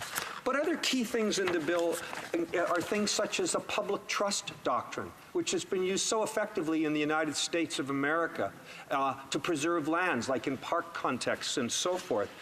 An ability for individual Canadians to get an investigation of environmental offenses. A thoughtful review amendment to the Federal Courts Act to allow standing for environmental groups if there's a serious issue at stake and they have a genuine interest, to basically get rid of all the obstacles that have been put in the way of individual citizens wanting to judicially review decisions that they think are wrong in the environmental context. And whistleblower protection. These are just some of the key ideas that are put out in Clause 4 of the bill. But, Madam Speaker, there's so much more in this bill that needs to be saluted and praised. There are 5 paramount principles of environmental law that are listed, and I haven't got time to go over them all, but they are the precautionary principle, the polluter pays principle, the principle of sustainable development, the principle of intergenerational equity, and the principle of environmental justice. These aren't just words. These are principles that would apply in the implementation of this bill. And as I said earlier, Quebec has had a very vigorous commitment to environmental justice codified in their human rights legislation, in their Charter of Rights and Freedoms. That's how important environmentalism, sustainability, Quebec talks of biodiversity are in that context. I said earlier that Ontario for many, many years has had an Environmental Bill of Rights, which has also been vigorous in its application, but unfortunately has met its fate when the environmental commissioner created under that statute has been no longer funded by the Ford government, therefore bringing to an end a very positive experience that jurisdiction has had with legislation, not unlike what my colleague has brought forward today. In the interest of time, I just want to summarize and say as follows. This initiative could have been acted on if the government was serious about environmental justice. They had 4 years. They've had 11 years in Parliament with this legislation before it. 4 years in this government, and here we are at the very last moment. It's truly tragic, certainly regrettable that we are unable to see this forward. And the government says, oh, well, we're going to send it to committee. Well, excuse me, Madam Speaker, we understand that means absolutely nothing. So at this time, 2 weeks away from Parliament, you know, Canadians need to be reminded it needs to go through committee. It's a complicated, thoughtful bill. It has to go to the Senate and the like. So, frankly, too little, too late. So if this government were truly committed to environmental justice, to the principles I talked of, to the very, very specific things that would make it easier for individual Canadians to be empowered to achieve environmental justice, they would have done something with this. But they have not, and here we are. Thank you, Madam Speaker. Resuming debate, the honourable member for Hastings, Lennox Addington. Thank you, Madam Speaker, and I'd very much like to thank my colleague once again from Edmonton Strathcona and congratulate her on getting this bill onto the floor once again, and I'm privileged to have the opportunity to speak to the bill. Madam Speaker, I'd like to tell a story, a true David and Goliath story, a story that starts in a small rural community that is up against the world's largest waste company, Waste Management. It starts in 1998 when I was on municipal council in Tynanega Township, and Waste Management came to one of our council meetings to present this fantastic idea that they had to build a 200-acre mega dump, taking in 750,000 tons of waste and 250,000 tons of contaminated soil a year to, once again, a small rural community that just happens to have a fractured limestone base that would be underlying this landfill. The site is, as I said, on fractured limestone, vertically and horizontally fractured limestone. It is a pristine area of the country. It's a part of the country where every home, farm, business relies on wells for their water, and it's a site that would be upstream from the Mohawks to the Bay of Quinte and upstream from the Bay of Quinte itself, which has been listed a number of years as one of the worst, by the UN, as one of the worst polluted bodies of water in the world.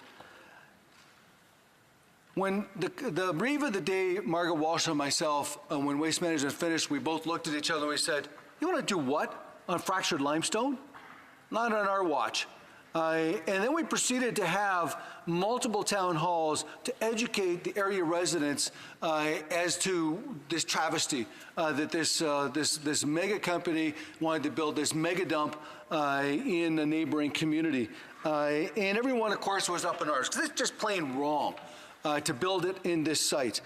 So we had, after these town halls was born the Concerned Citizens Committee of Tynanega and Environs, and there was a core group of individuals that headed this committee, starting with Chair Stephen Ganea, Margaret Walsh, myself, Ed File, Al Gardner, and Mary Lynn Salmon, and Chief R. Donald Miracle of the Mohawks of the Bay of Quinte, because the Mohawks were very interested in this fight. We also were very fortunate to have a brilliant professional team in lawyer Richard Lindgren from the Canadian Environmental Law Association, hydrogeologist Wolf Rulin, and toxicologist Dr. Pokak Forker, who, by the way, actually wrote a book about this fight called Fighting Dirty. So we launched in these massive fundraising campaigns, sign painting campaigns, awareness campaigns, protests. Over the next 8 years, we submitted over 6,000 documents opposing this landfill expansion and petitions. It was to the point where the Environmental Commissioner of Ontario, Gordon Miller, called the Richmond dump arguably one of the worst sites in Ontario to ever locate a landfill. He went on to say it is extremely difficult, if not impossible, to monitor this site. So after 8 years of fighting this battle, lo and behold, in 2006, the Ontario government decides to reject the expansion proposal, stating that there were significant environmental risks associated with expanding this landfill. So everybody, of course, celebrates, thinking, okay, great, we won the battle. Well, no, we haven't, because there was a 50-year-old leaky dump right next door to where they wanted to build the original landfill that was still open, that was still what we suspected was leaking toxic leachate into the surrounding environment and local wells. So in 2007, I took over as chair of the committee, and you have to understand, this is 8-9 years later, and volunteers are starting to really get burnt out. This is such a demanding fight of a small rural community to undertake.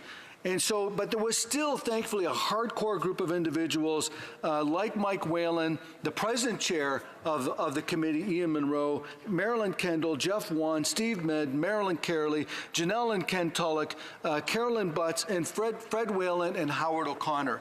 Once again, just hardcore individuals that deeply care about our community and are willing to make whatever sacrifices necessary to ensure that we protect our community from this landfill. So lo and behold, in 2010, the province announces forced closure of the landfill. Unfortunately, the very same day, Waste Management comes back and announces another terms of reference for an environmental assessment. It's the first time in Ontario's history that a company has lost an environmental assessment and turned around and asked for another one in exactly the same location with virtually the same proposal.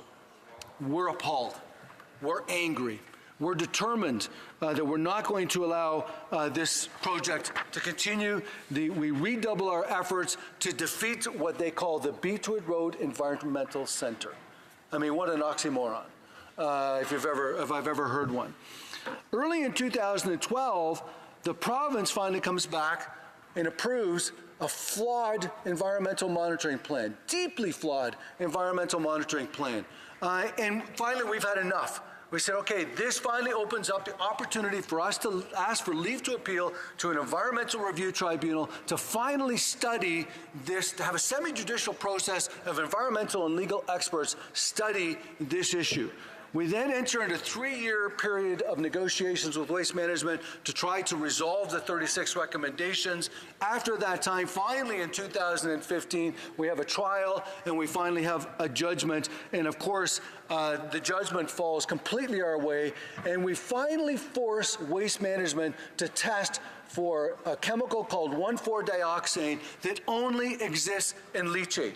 Let's remember, leachate has up to 10,000 chemicals, and the company was always testing for chemicals that exist in the natural surrounding environment. So when there was a spike, they'd say, oh, it's just Mother Nature. That's not leachate, right? Well, lo and behold, when they finally start testing for 1,4-dioxane, many of the wells were contaminated, including 6 residential wells. It was absolutely appalling that this company was able to hide this contamination for decades without anybody being aware of it. So here we are in 2019, and we're still trying to delineate the contaminated attenuation zone. This is now massively off-site from the landfill. We're a kilometer south of the landfill so far in circumference of the landfill, and it's still continuing to move. So why do I tell this story? How does this relate to an environmental bill of rights? Dumps are the underbelly of a post-consumer society. As I mentioned, there's up to 10,000 chemicals in landfill. Everybody thinks out of sight, out of mind. It's in a dump. No, these chemicals exist within our environment. They exist in our homes. They exist in our workplaces. They permeate throughout society. And we need to have a mechanism in place to actually deal with these chemicals. In Ontario, we have an environmental bill of rights. And we have a mechanism within that Bill of Rights called an environmental review tribunal. This is put in place so that citizen groups like ours can hold the government to account and can force a decision that will overturn a poor decision made by government. That's why it's so vitally important for us at the Canadian level to have a Canadian Environmental Bill of Rights. Madam Speaker, I'd like to finish up to recognize, unfortunately, a number of individuals that were deeply involved in this fight who are no longer with us. Margaret Walsh, Steve Ganea, Al Gardner, Mary Lynn Salmon, and Howard O'Connor have all passed during the time. The best years of their lives were wasted fighting this landfill nonstop. It's an incredible burden to a small rural community to be up against the world's largest waste company. But it wasn't in vain. If we had not fought that fight, today 21 years later, we would have 21 million of 25 million tons of waste that would be leaching into our local environments, contaminating our residential wells, our farm wells, our business wells, our children. That fight was not in vain. We will continue to fight the good fight. We will fight on the side of the angels, on the side of you angels who are there now fighting with us to protect our beautiful, pristine, rural communities. As long as I'm a member of Parliament, I will never stop fighting to have a Canadian Environmental Bill of Rights. Thank you, Madam Speaker. Resuming debate, reprise de débat. The Honourable Parliamentary Secretary of the Government House Leader. You. Sorry. L'Honourable. The Honourable Parliamentary Secretary of the Government House Leader. Yes, thank you, Madam Speaker, and it's always a pleasure to be able to rise and talk about important issues. You know, this is an issue that we actually wasn't that long ago, just a number of days ago, where we had a fairly healthy and robust discussion in regards to our environment and how important it is to this government. As members will know, we had brought forward a motion recognizing the state of emergency with respect to our environment. We all have a very important role to play. In fact, yesterday was World Environment Day, being recognized internationally. And one of the things that I have found over the years in dealing with environmental issues is that the people that have really taken that active interest spread all the different social, economic stratas in our society. You get young people, people that aren't as young people. You get different people of ethnicity, economics, their status in life in general, that really care about the environment. And, you know, one of the things that I've seen over the years is the words of sustainable development, things of that nature that I think that we could never talk enough about, because there are so many things that we can do within budgets, within legislation that can encourage that sustainable development. We have a government that has demonstrated that over the last few years with a number of policy positions that have really had a profoundly positive impact and will continue to have an impact on the environment here in Canada. A couple of them that come to my mind, the most obvious one, Madam Speaker, is the price on pollution. For the very first time, we are going to have a national assurances that there's going to be a price on pollution from coast to coast to coast. Prior to this government, price on pollution was very much patchwork. Some provinces had it, other provinces did not have it. And through strong national leadership, we're going to ensure that it is coast to coast to coast, Madam Speaker. You know, even within this most recent budget, when we have an announcement to try to encourage Canadians to look at electric cars, Madam Speaker. I think I have a point of order on the Honourable Member for Windsor-Tecumseh. Thank you very much, Madam Speaker. I appreciate hearing from the Honourable Member, but I understand from the rules that we should be speaking on the bill, so I would question the relevance of this to the bill. I'm sure that the honourable member knows that there is some flexibility when the speeches are being done in the House, and I do want to remind the member that his content has to be related to the bill in question, and I'm sure that he will get to those matters very quickly. The Honourable Parliamentary Secretary. Thank you, Madam Speaker. I'd love to be able to do the comparison of that particular point of order to a point of order I had raised the other day and compare them and contrast them in terms of relevancy. I can assure you and the member that my debate is absolutely relevant to having a Bill of Rights with respect to the environment. I see you're anxious to stand up, Madam Speaker. I suspect my time has already expired. At this point, the honourable member will have about 7 minutes and 10 seconds the next time that this matter is before the House, because the time provided for the consideration of private members' business has now expired, and the order is dropped to the bottom of the order of precedence on the order paper.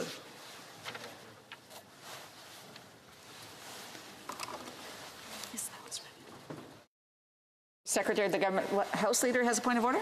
On a point of order, Madam Speaker, I suspect if you were to canvass the House, you would find unanimous consent at this time to call it 12 o'clock midnight at this time. Does the honourable member have the unanimous consent to see the clock at midnight? He does? Absolutely. Support. And so ordered. It is now midnight according to the clock. In accordance with Standing Order 38, a motion to adjourn the House is deemed to have been made and seconded at this time. En conséquence, la question... Therefore, the question is as follows, that this House do now adjourn. The honourable member for Kootenay, Columbia. Madam Speaker, housing affordability is one of the top issues I hear about from constituents in my riding, along with climate change.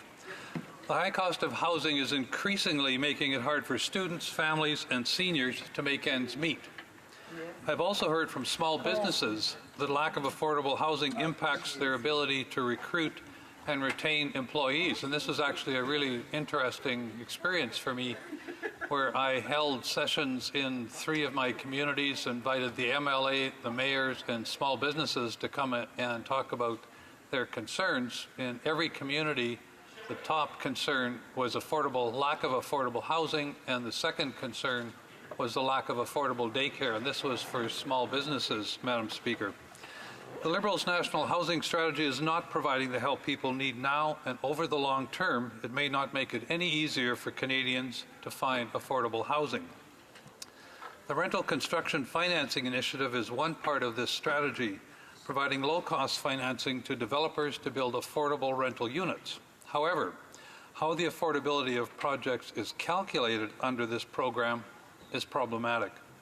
The Parliamentary Secretary for Families, Children and Social Development advised one way affordable is defined is rents at or below 30% of the median total income for all families in a specified area.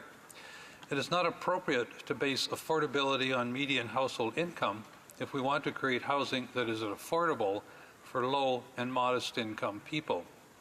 In my riding of Kootenay, Columbia, there have been no projects approved under the Rental Construction Financing Initiative. However, it is questionable whether the program would create housing that is actually affordable for many of my constituents, like those living in single-income households or on a pension. These constituents have incomes well below the median. There's clearly a need for more affordable housing in communities across the country. I know that is the case in my riding, such as in the city of Nelson, which has the highest per capita rate of homelessness in the province. And this is despite a lot of effort by community groups like Nelson Cares and others to provide homes for the needy. If the government is providing assistance to private developers, we need to ensure the goal of increasing housing affordability will be met and maintained over the long term.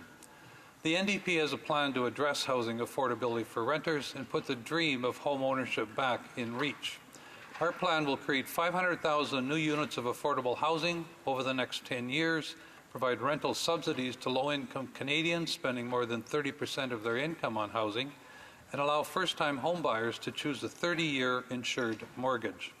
The NDP also has a plan to save Canadians an average of $900 per year on energy costs by retrofitting all housing stock by 2050, with half completed by 2030. Our ambitious home retrofit program would also create jobs, reduce greenhouse gas emissions, which is critical in the fight against climate change and supports the transition to a low-carbon economy. What is the government doing to ensure that projects supported by the National Housing Strategy will deliver long-term, affordable housing, including for low and modest income Canadians, today in my riding of Kootenay-Columbia? Thank you, Madam Speaker. The Honourable Parliamentary Secretary to the Minister of Innovation, Science and Economic Development. Thank you, Madam Speaker. I'd like to thank my NDP colleague for his question. I would like to say deserve a safe, affordable and accessible place to call home. But as we all know, one of the hardest things for the first-time home buyer is to scrape together enough funds for a down payment and to cover also all the associated costs of home purchase. That's why Budget 2019 announced a number of new initiatives to make it more affordable for Canadians to buy a home. This builds on Canada's national housing strategy by taking concrete action to increase access to housing that is affordable and to help the middle-class Canadian realize their dream of owning a home. To address the difficulty that young families may be having in becoming homeowner, Budget 2019, through Bill C-97, which is currently before Parliament, propose a new first-time home buyer incentive. With this extra help in the shape of a shared equity mortgage through the CMHC, Canadians can lower their monthly mortgage payments, making home ownership within reach. Qualified first-time home buyer who save their minimum 5% down payment would be eligible for a 10% shared equity mortgage for a newly built home or a 5% shared equity mortgage for an existing home. that way, first-time home buyers will be able to save money every month, which will allow them to have more money to be able to pay back their insured mortgage more quickly or invest in other priorities.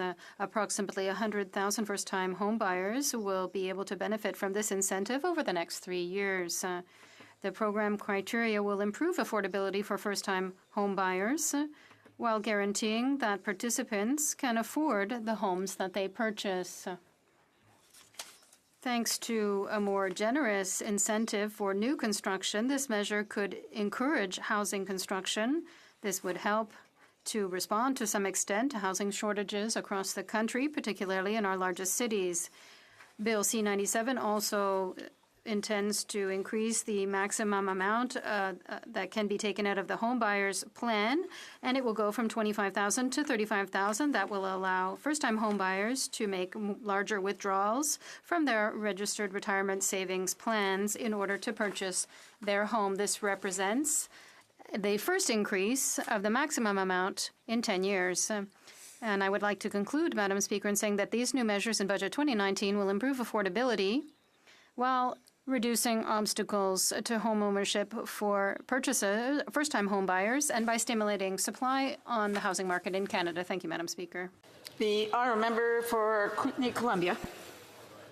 Yeah, thank you, Madam Speaker. You know, a couple of things are problematic in that. First of all, when you look at the struggles that millennials are having these days, they're having to pay generally fairly high rents. They have children often in daycare, which can cost $2,000 a month. They're trying to pay off their student loans.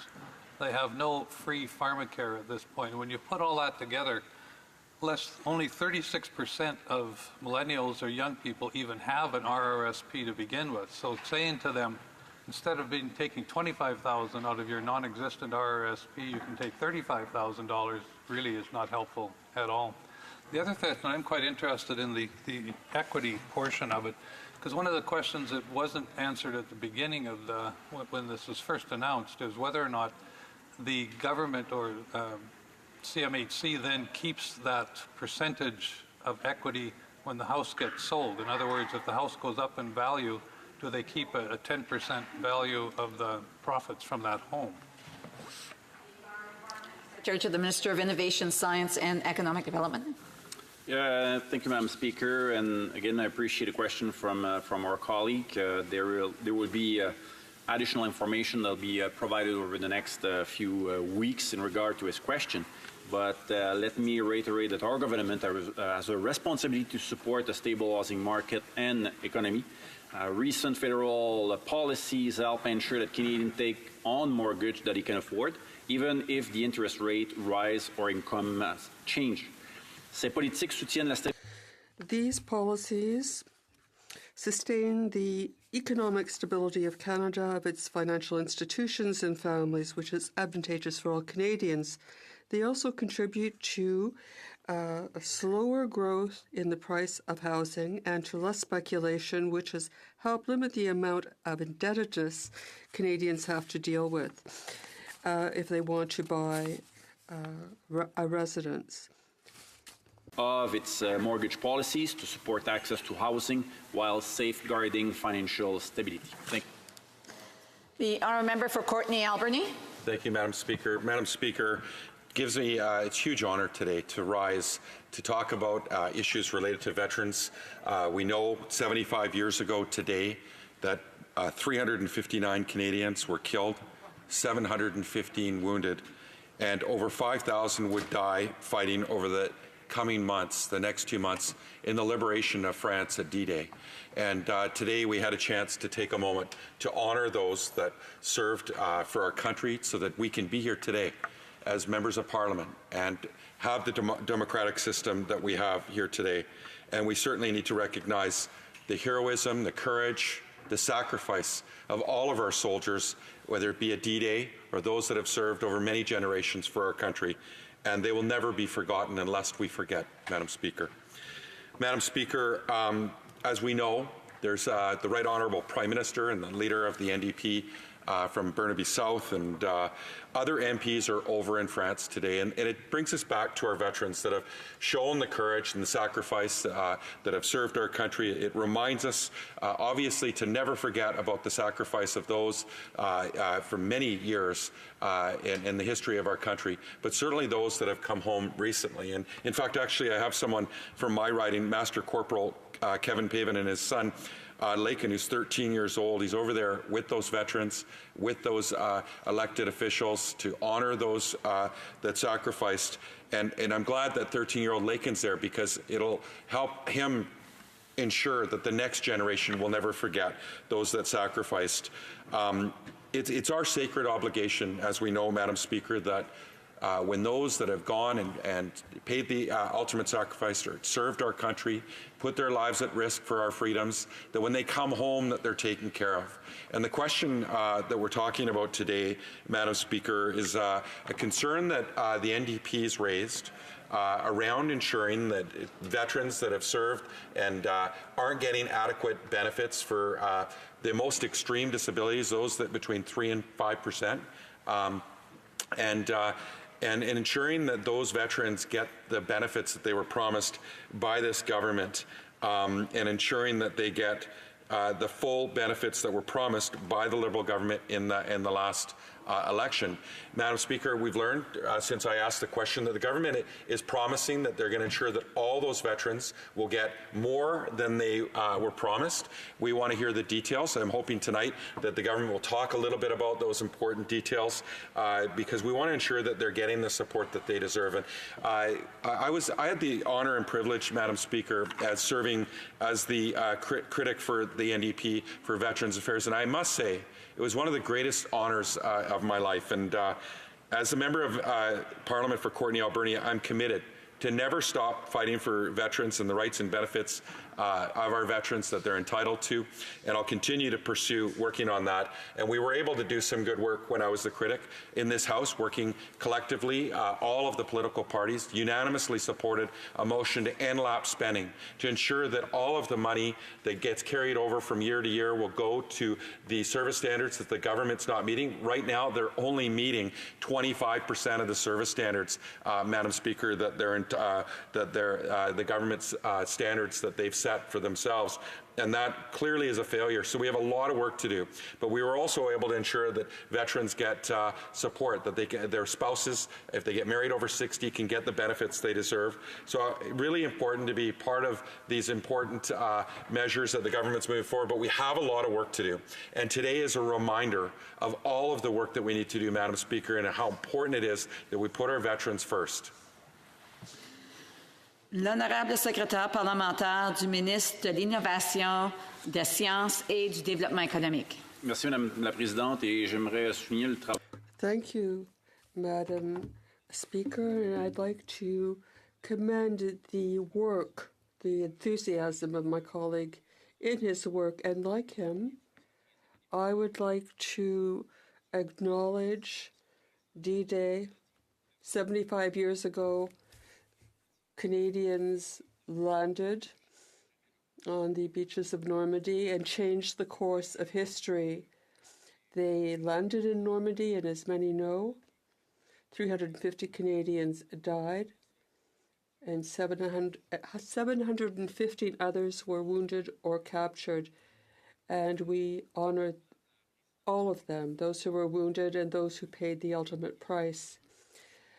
I think that veterans will get more funding because of the monthly contribution, or the monthly benefit rather, a life pension that came into effect this year for veterans.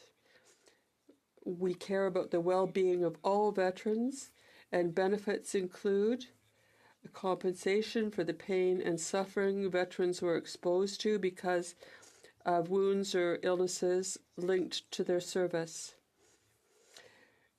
Now, when a veteran, we're also helping veterans to readapt and reintegrate society. We have the new charter of veterans' charters, and we know that their needs are different from the veterans of previous wars. And there are benefits for which they are eligible and which will be easier to get. We noted this and we acted $10 billion for new benefits to improve the well-being of veterans. We have also added benefits in order to make a career change. We're helping them with employment, education, and in research based on the quality of life of veterans. There has also been improvement in the assessment of veterans and also on PTSD. A veteran's well-being also depends on the well-being of his or her family, and this is why we have benefits for family and caregivers. So we have a non-taxable benefit for veterans who have a severe disability.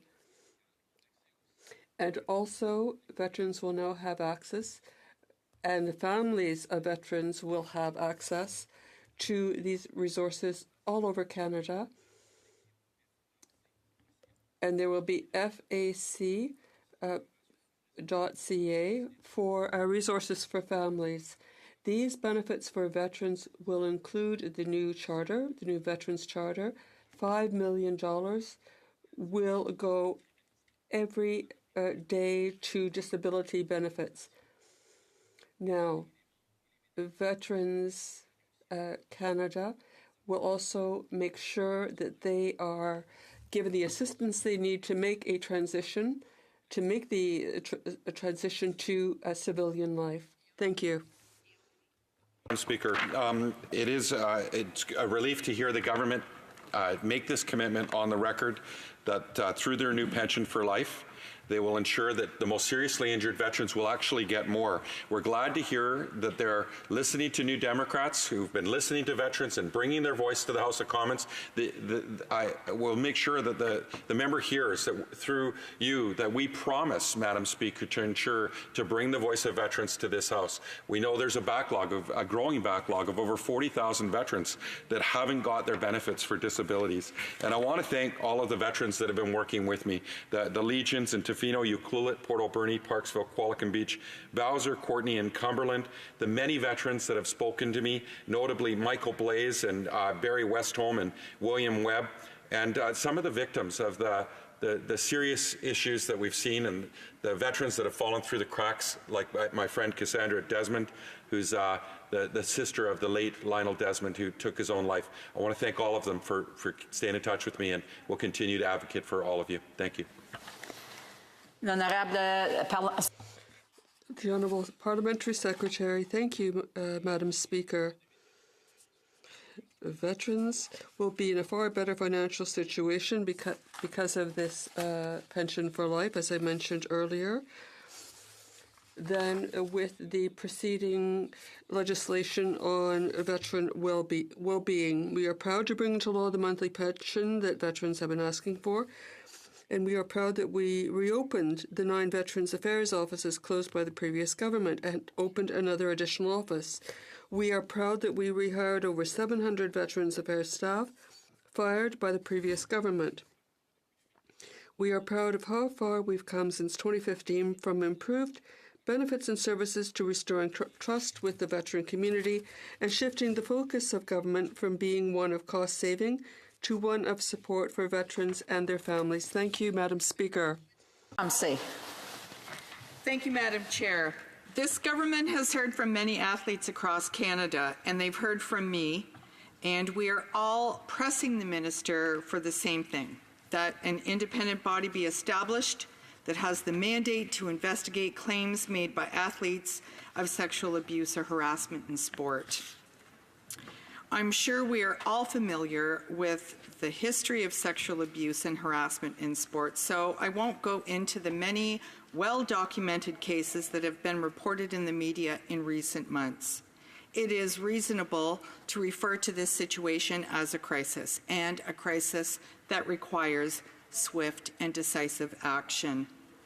Recently publicized was an open letter from a coalition of multi-sport organizations, researchers, and retired athletes that proposed that the government established a single independent arm's-length system of education, investigation, and compliance. The NDP also calls for the establishment of such a body. Canada is at a crossroads in its efforts to eliminate the scourge of gender-based violence in sport, the letter said. It is clear that the 1996 Sport Canada policy to prevent harassment and abuse in sport has not been effective. Sport-by-sport self-regulation means that there will be as many different approaches to gender-based violence as there are sports bodies, a situation that is inconsistent with the principles of uniform treatment and the values of Canadian sport. Here's the process now for an athlete who has been sexually abused or harassed.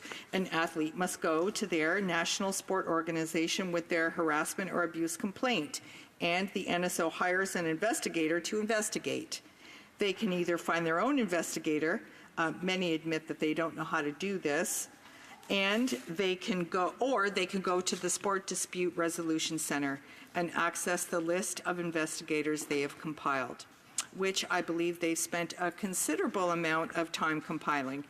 Either way, the athlete has no input into who will do the investigating, while the NSO has total control and pays for the investigator. Secondly, the SDRCC mainly deals with disputes between national team athletes and their NSOs. It does not hear disputes for anyone who is not a national team athlete, and that means over 99% of all athletes. Only Athletics Canada has its own ombudsman office, and that hires independent investigators and publishes their reports. This is not an athlete-centered approach to dealing with this crisis. It's doubtful that many young people will subject themselves to it, knowing that they must go through their national sport organization first. This setup will discourage those who have been abused from coming forward. The minister must make this more independent and athlete-centered. She must change the process so that the athlete can go directly to the Sport Dispute Resolution Center, make the complaint, after which the SDRCC would help to choose, with the athlete's approval, the investigation team. The SDRCC would pay for the investigation, not the NSO, and the report would be made public. This is the approach the government would the approach the government would take to this serious issue if it was serious about addressing it. The minister is giving most of the authority in this endeavor to the organization that represents virtually all abusers, as history tells us, the Coaching Association of Canada. Additionally, all people with a complaint about harassment or abuse in sport could use this service, not just national team athletes, and not just athletes, employees, volunteers, everyone who has alleged abuse or harassment within Canadian sport should have access to this investigative service. When women started coming forward about a certain former Canadian Olympic Committee executive, most were not athletes. They were employees, consultants, and volunteers. The COC interviewed every one of them, but to this day has not made the report public, and most would probably be resolved through mediation and would not require a lengthy investigation. The point is that this government has chosen to completely ignore advice from leading sports researchers and scholars in this country. The member's time is up, but I'm sure she'll be able to continue during her last minute. L'honorable secrétaire parlementaire. The Honourable Parliamentary Secretary. Thank you, Madam Speaker. I'd first of all like to thank the MP for Windsor-Tecumseh for her important question. This will allow me to provide some clarifications on the actions our government has taken and will be taking to help address together the issue of harassment, abuse and discrimination. Our government has made this issue a priority. The sports community has made it a priority, and all other provincial and territorial governments have made it a priority. We collectively must do better. We have a historical opportunity to change the culture of sports in Canada and also influence similar changes around the world. Harassment, abuse, and discrimination are complex problems that call for a logical and thoughtful approach that respects our Constitution, jurisdictions, and the roles and responsibilities of all stakeholders. We have heard the asks of athletes, specialists, and the sporting community, as well as researchers, and we are acting. There is no magic solution, but we do have a comprehensive approach. Let me outline some of the key elements of this approach. First, we worked with the sports community to ensure that they would be working hard, hand in hand with us. Some of these new measures, the new measures we brought in, specifically include the concept of a third party. Each federally funded sports organization is now required to provide access to a third party process when a case is brought to their attention. Last March, we launched two new significant initiatives to address harassment, abuse, and discrimination. We now have an investigation unit for national sport organizations. It's also allowed us to bring in a national toll-free confidential helpline for victims and witnesses of harassment, abuse, and discrimination. And I'll finish, Madam Speaker, by saying that there remains a lot of work to do, but we are firmly resolved to make sure that we're creating an environment free of harassment. Thank you, Mr. Speaker. And it's good to hear the response that there is firm resolve to be able to move forward and to work on this issue and solve this crisis. And indeed, that means that we will have to listen to the athletes and we will have to listen to the expertise. There are many scholars who have taken a very serious and academic approach to what has happened. I held a symposium here on Parliament Hill, and I brought many of those experts in. And indeed, we have to have an independent investigative body that frees up all of the stigma and indeed the financial burden on these sporting organizations. As a matter of fact, if the process that I described earlier isn't satisfactory, there is the Center for Ethics in Sport already manages the drug testing system for athletes. You could make another. Unfortunately, the member's time is up again. I know that it's quite an interesting subject. I did try to allow for a little bit more time, but l'honorable. The Honourable Parliamentary Secretary. Madam Speaker, I'd also like to acknowledge and commend the work of my colleague. In concluding, I'd like to say that the development of a model code of conduct is necessary to harmonise our actions, and so we have supported pan-Canadian consultations in a national summit earlier this spring. We also provided funding to the Sport Dispute Resolution Centre of Canada to support two important pilot projects.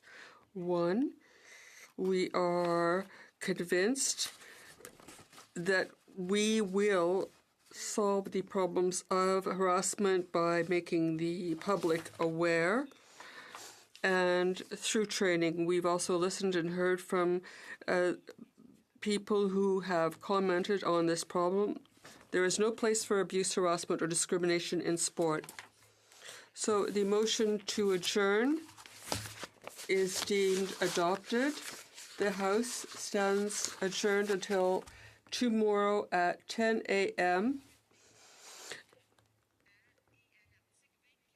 Pursuant to the standing order.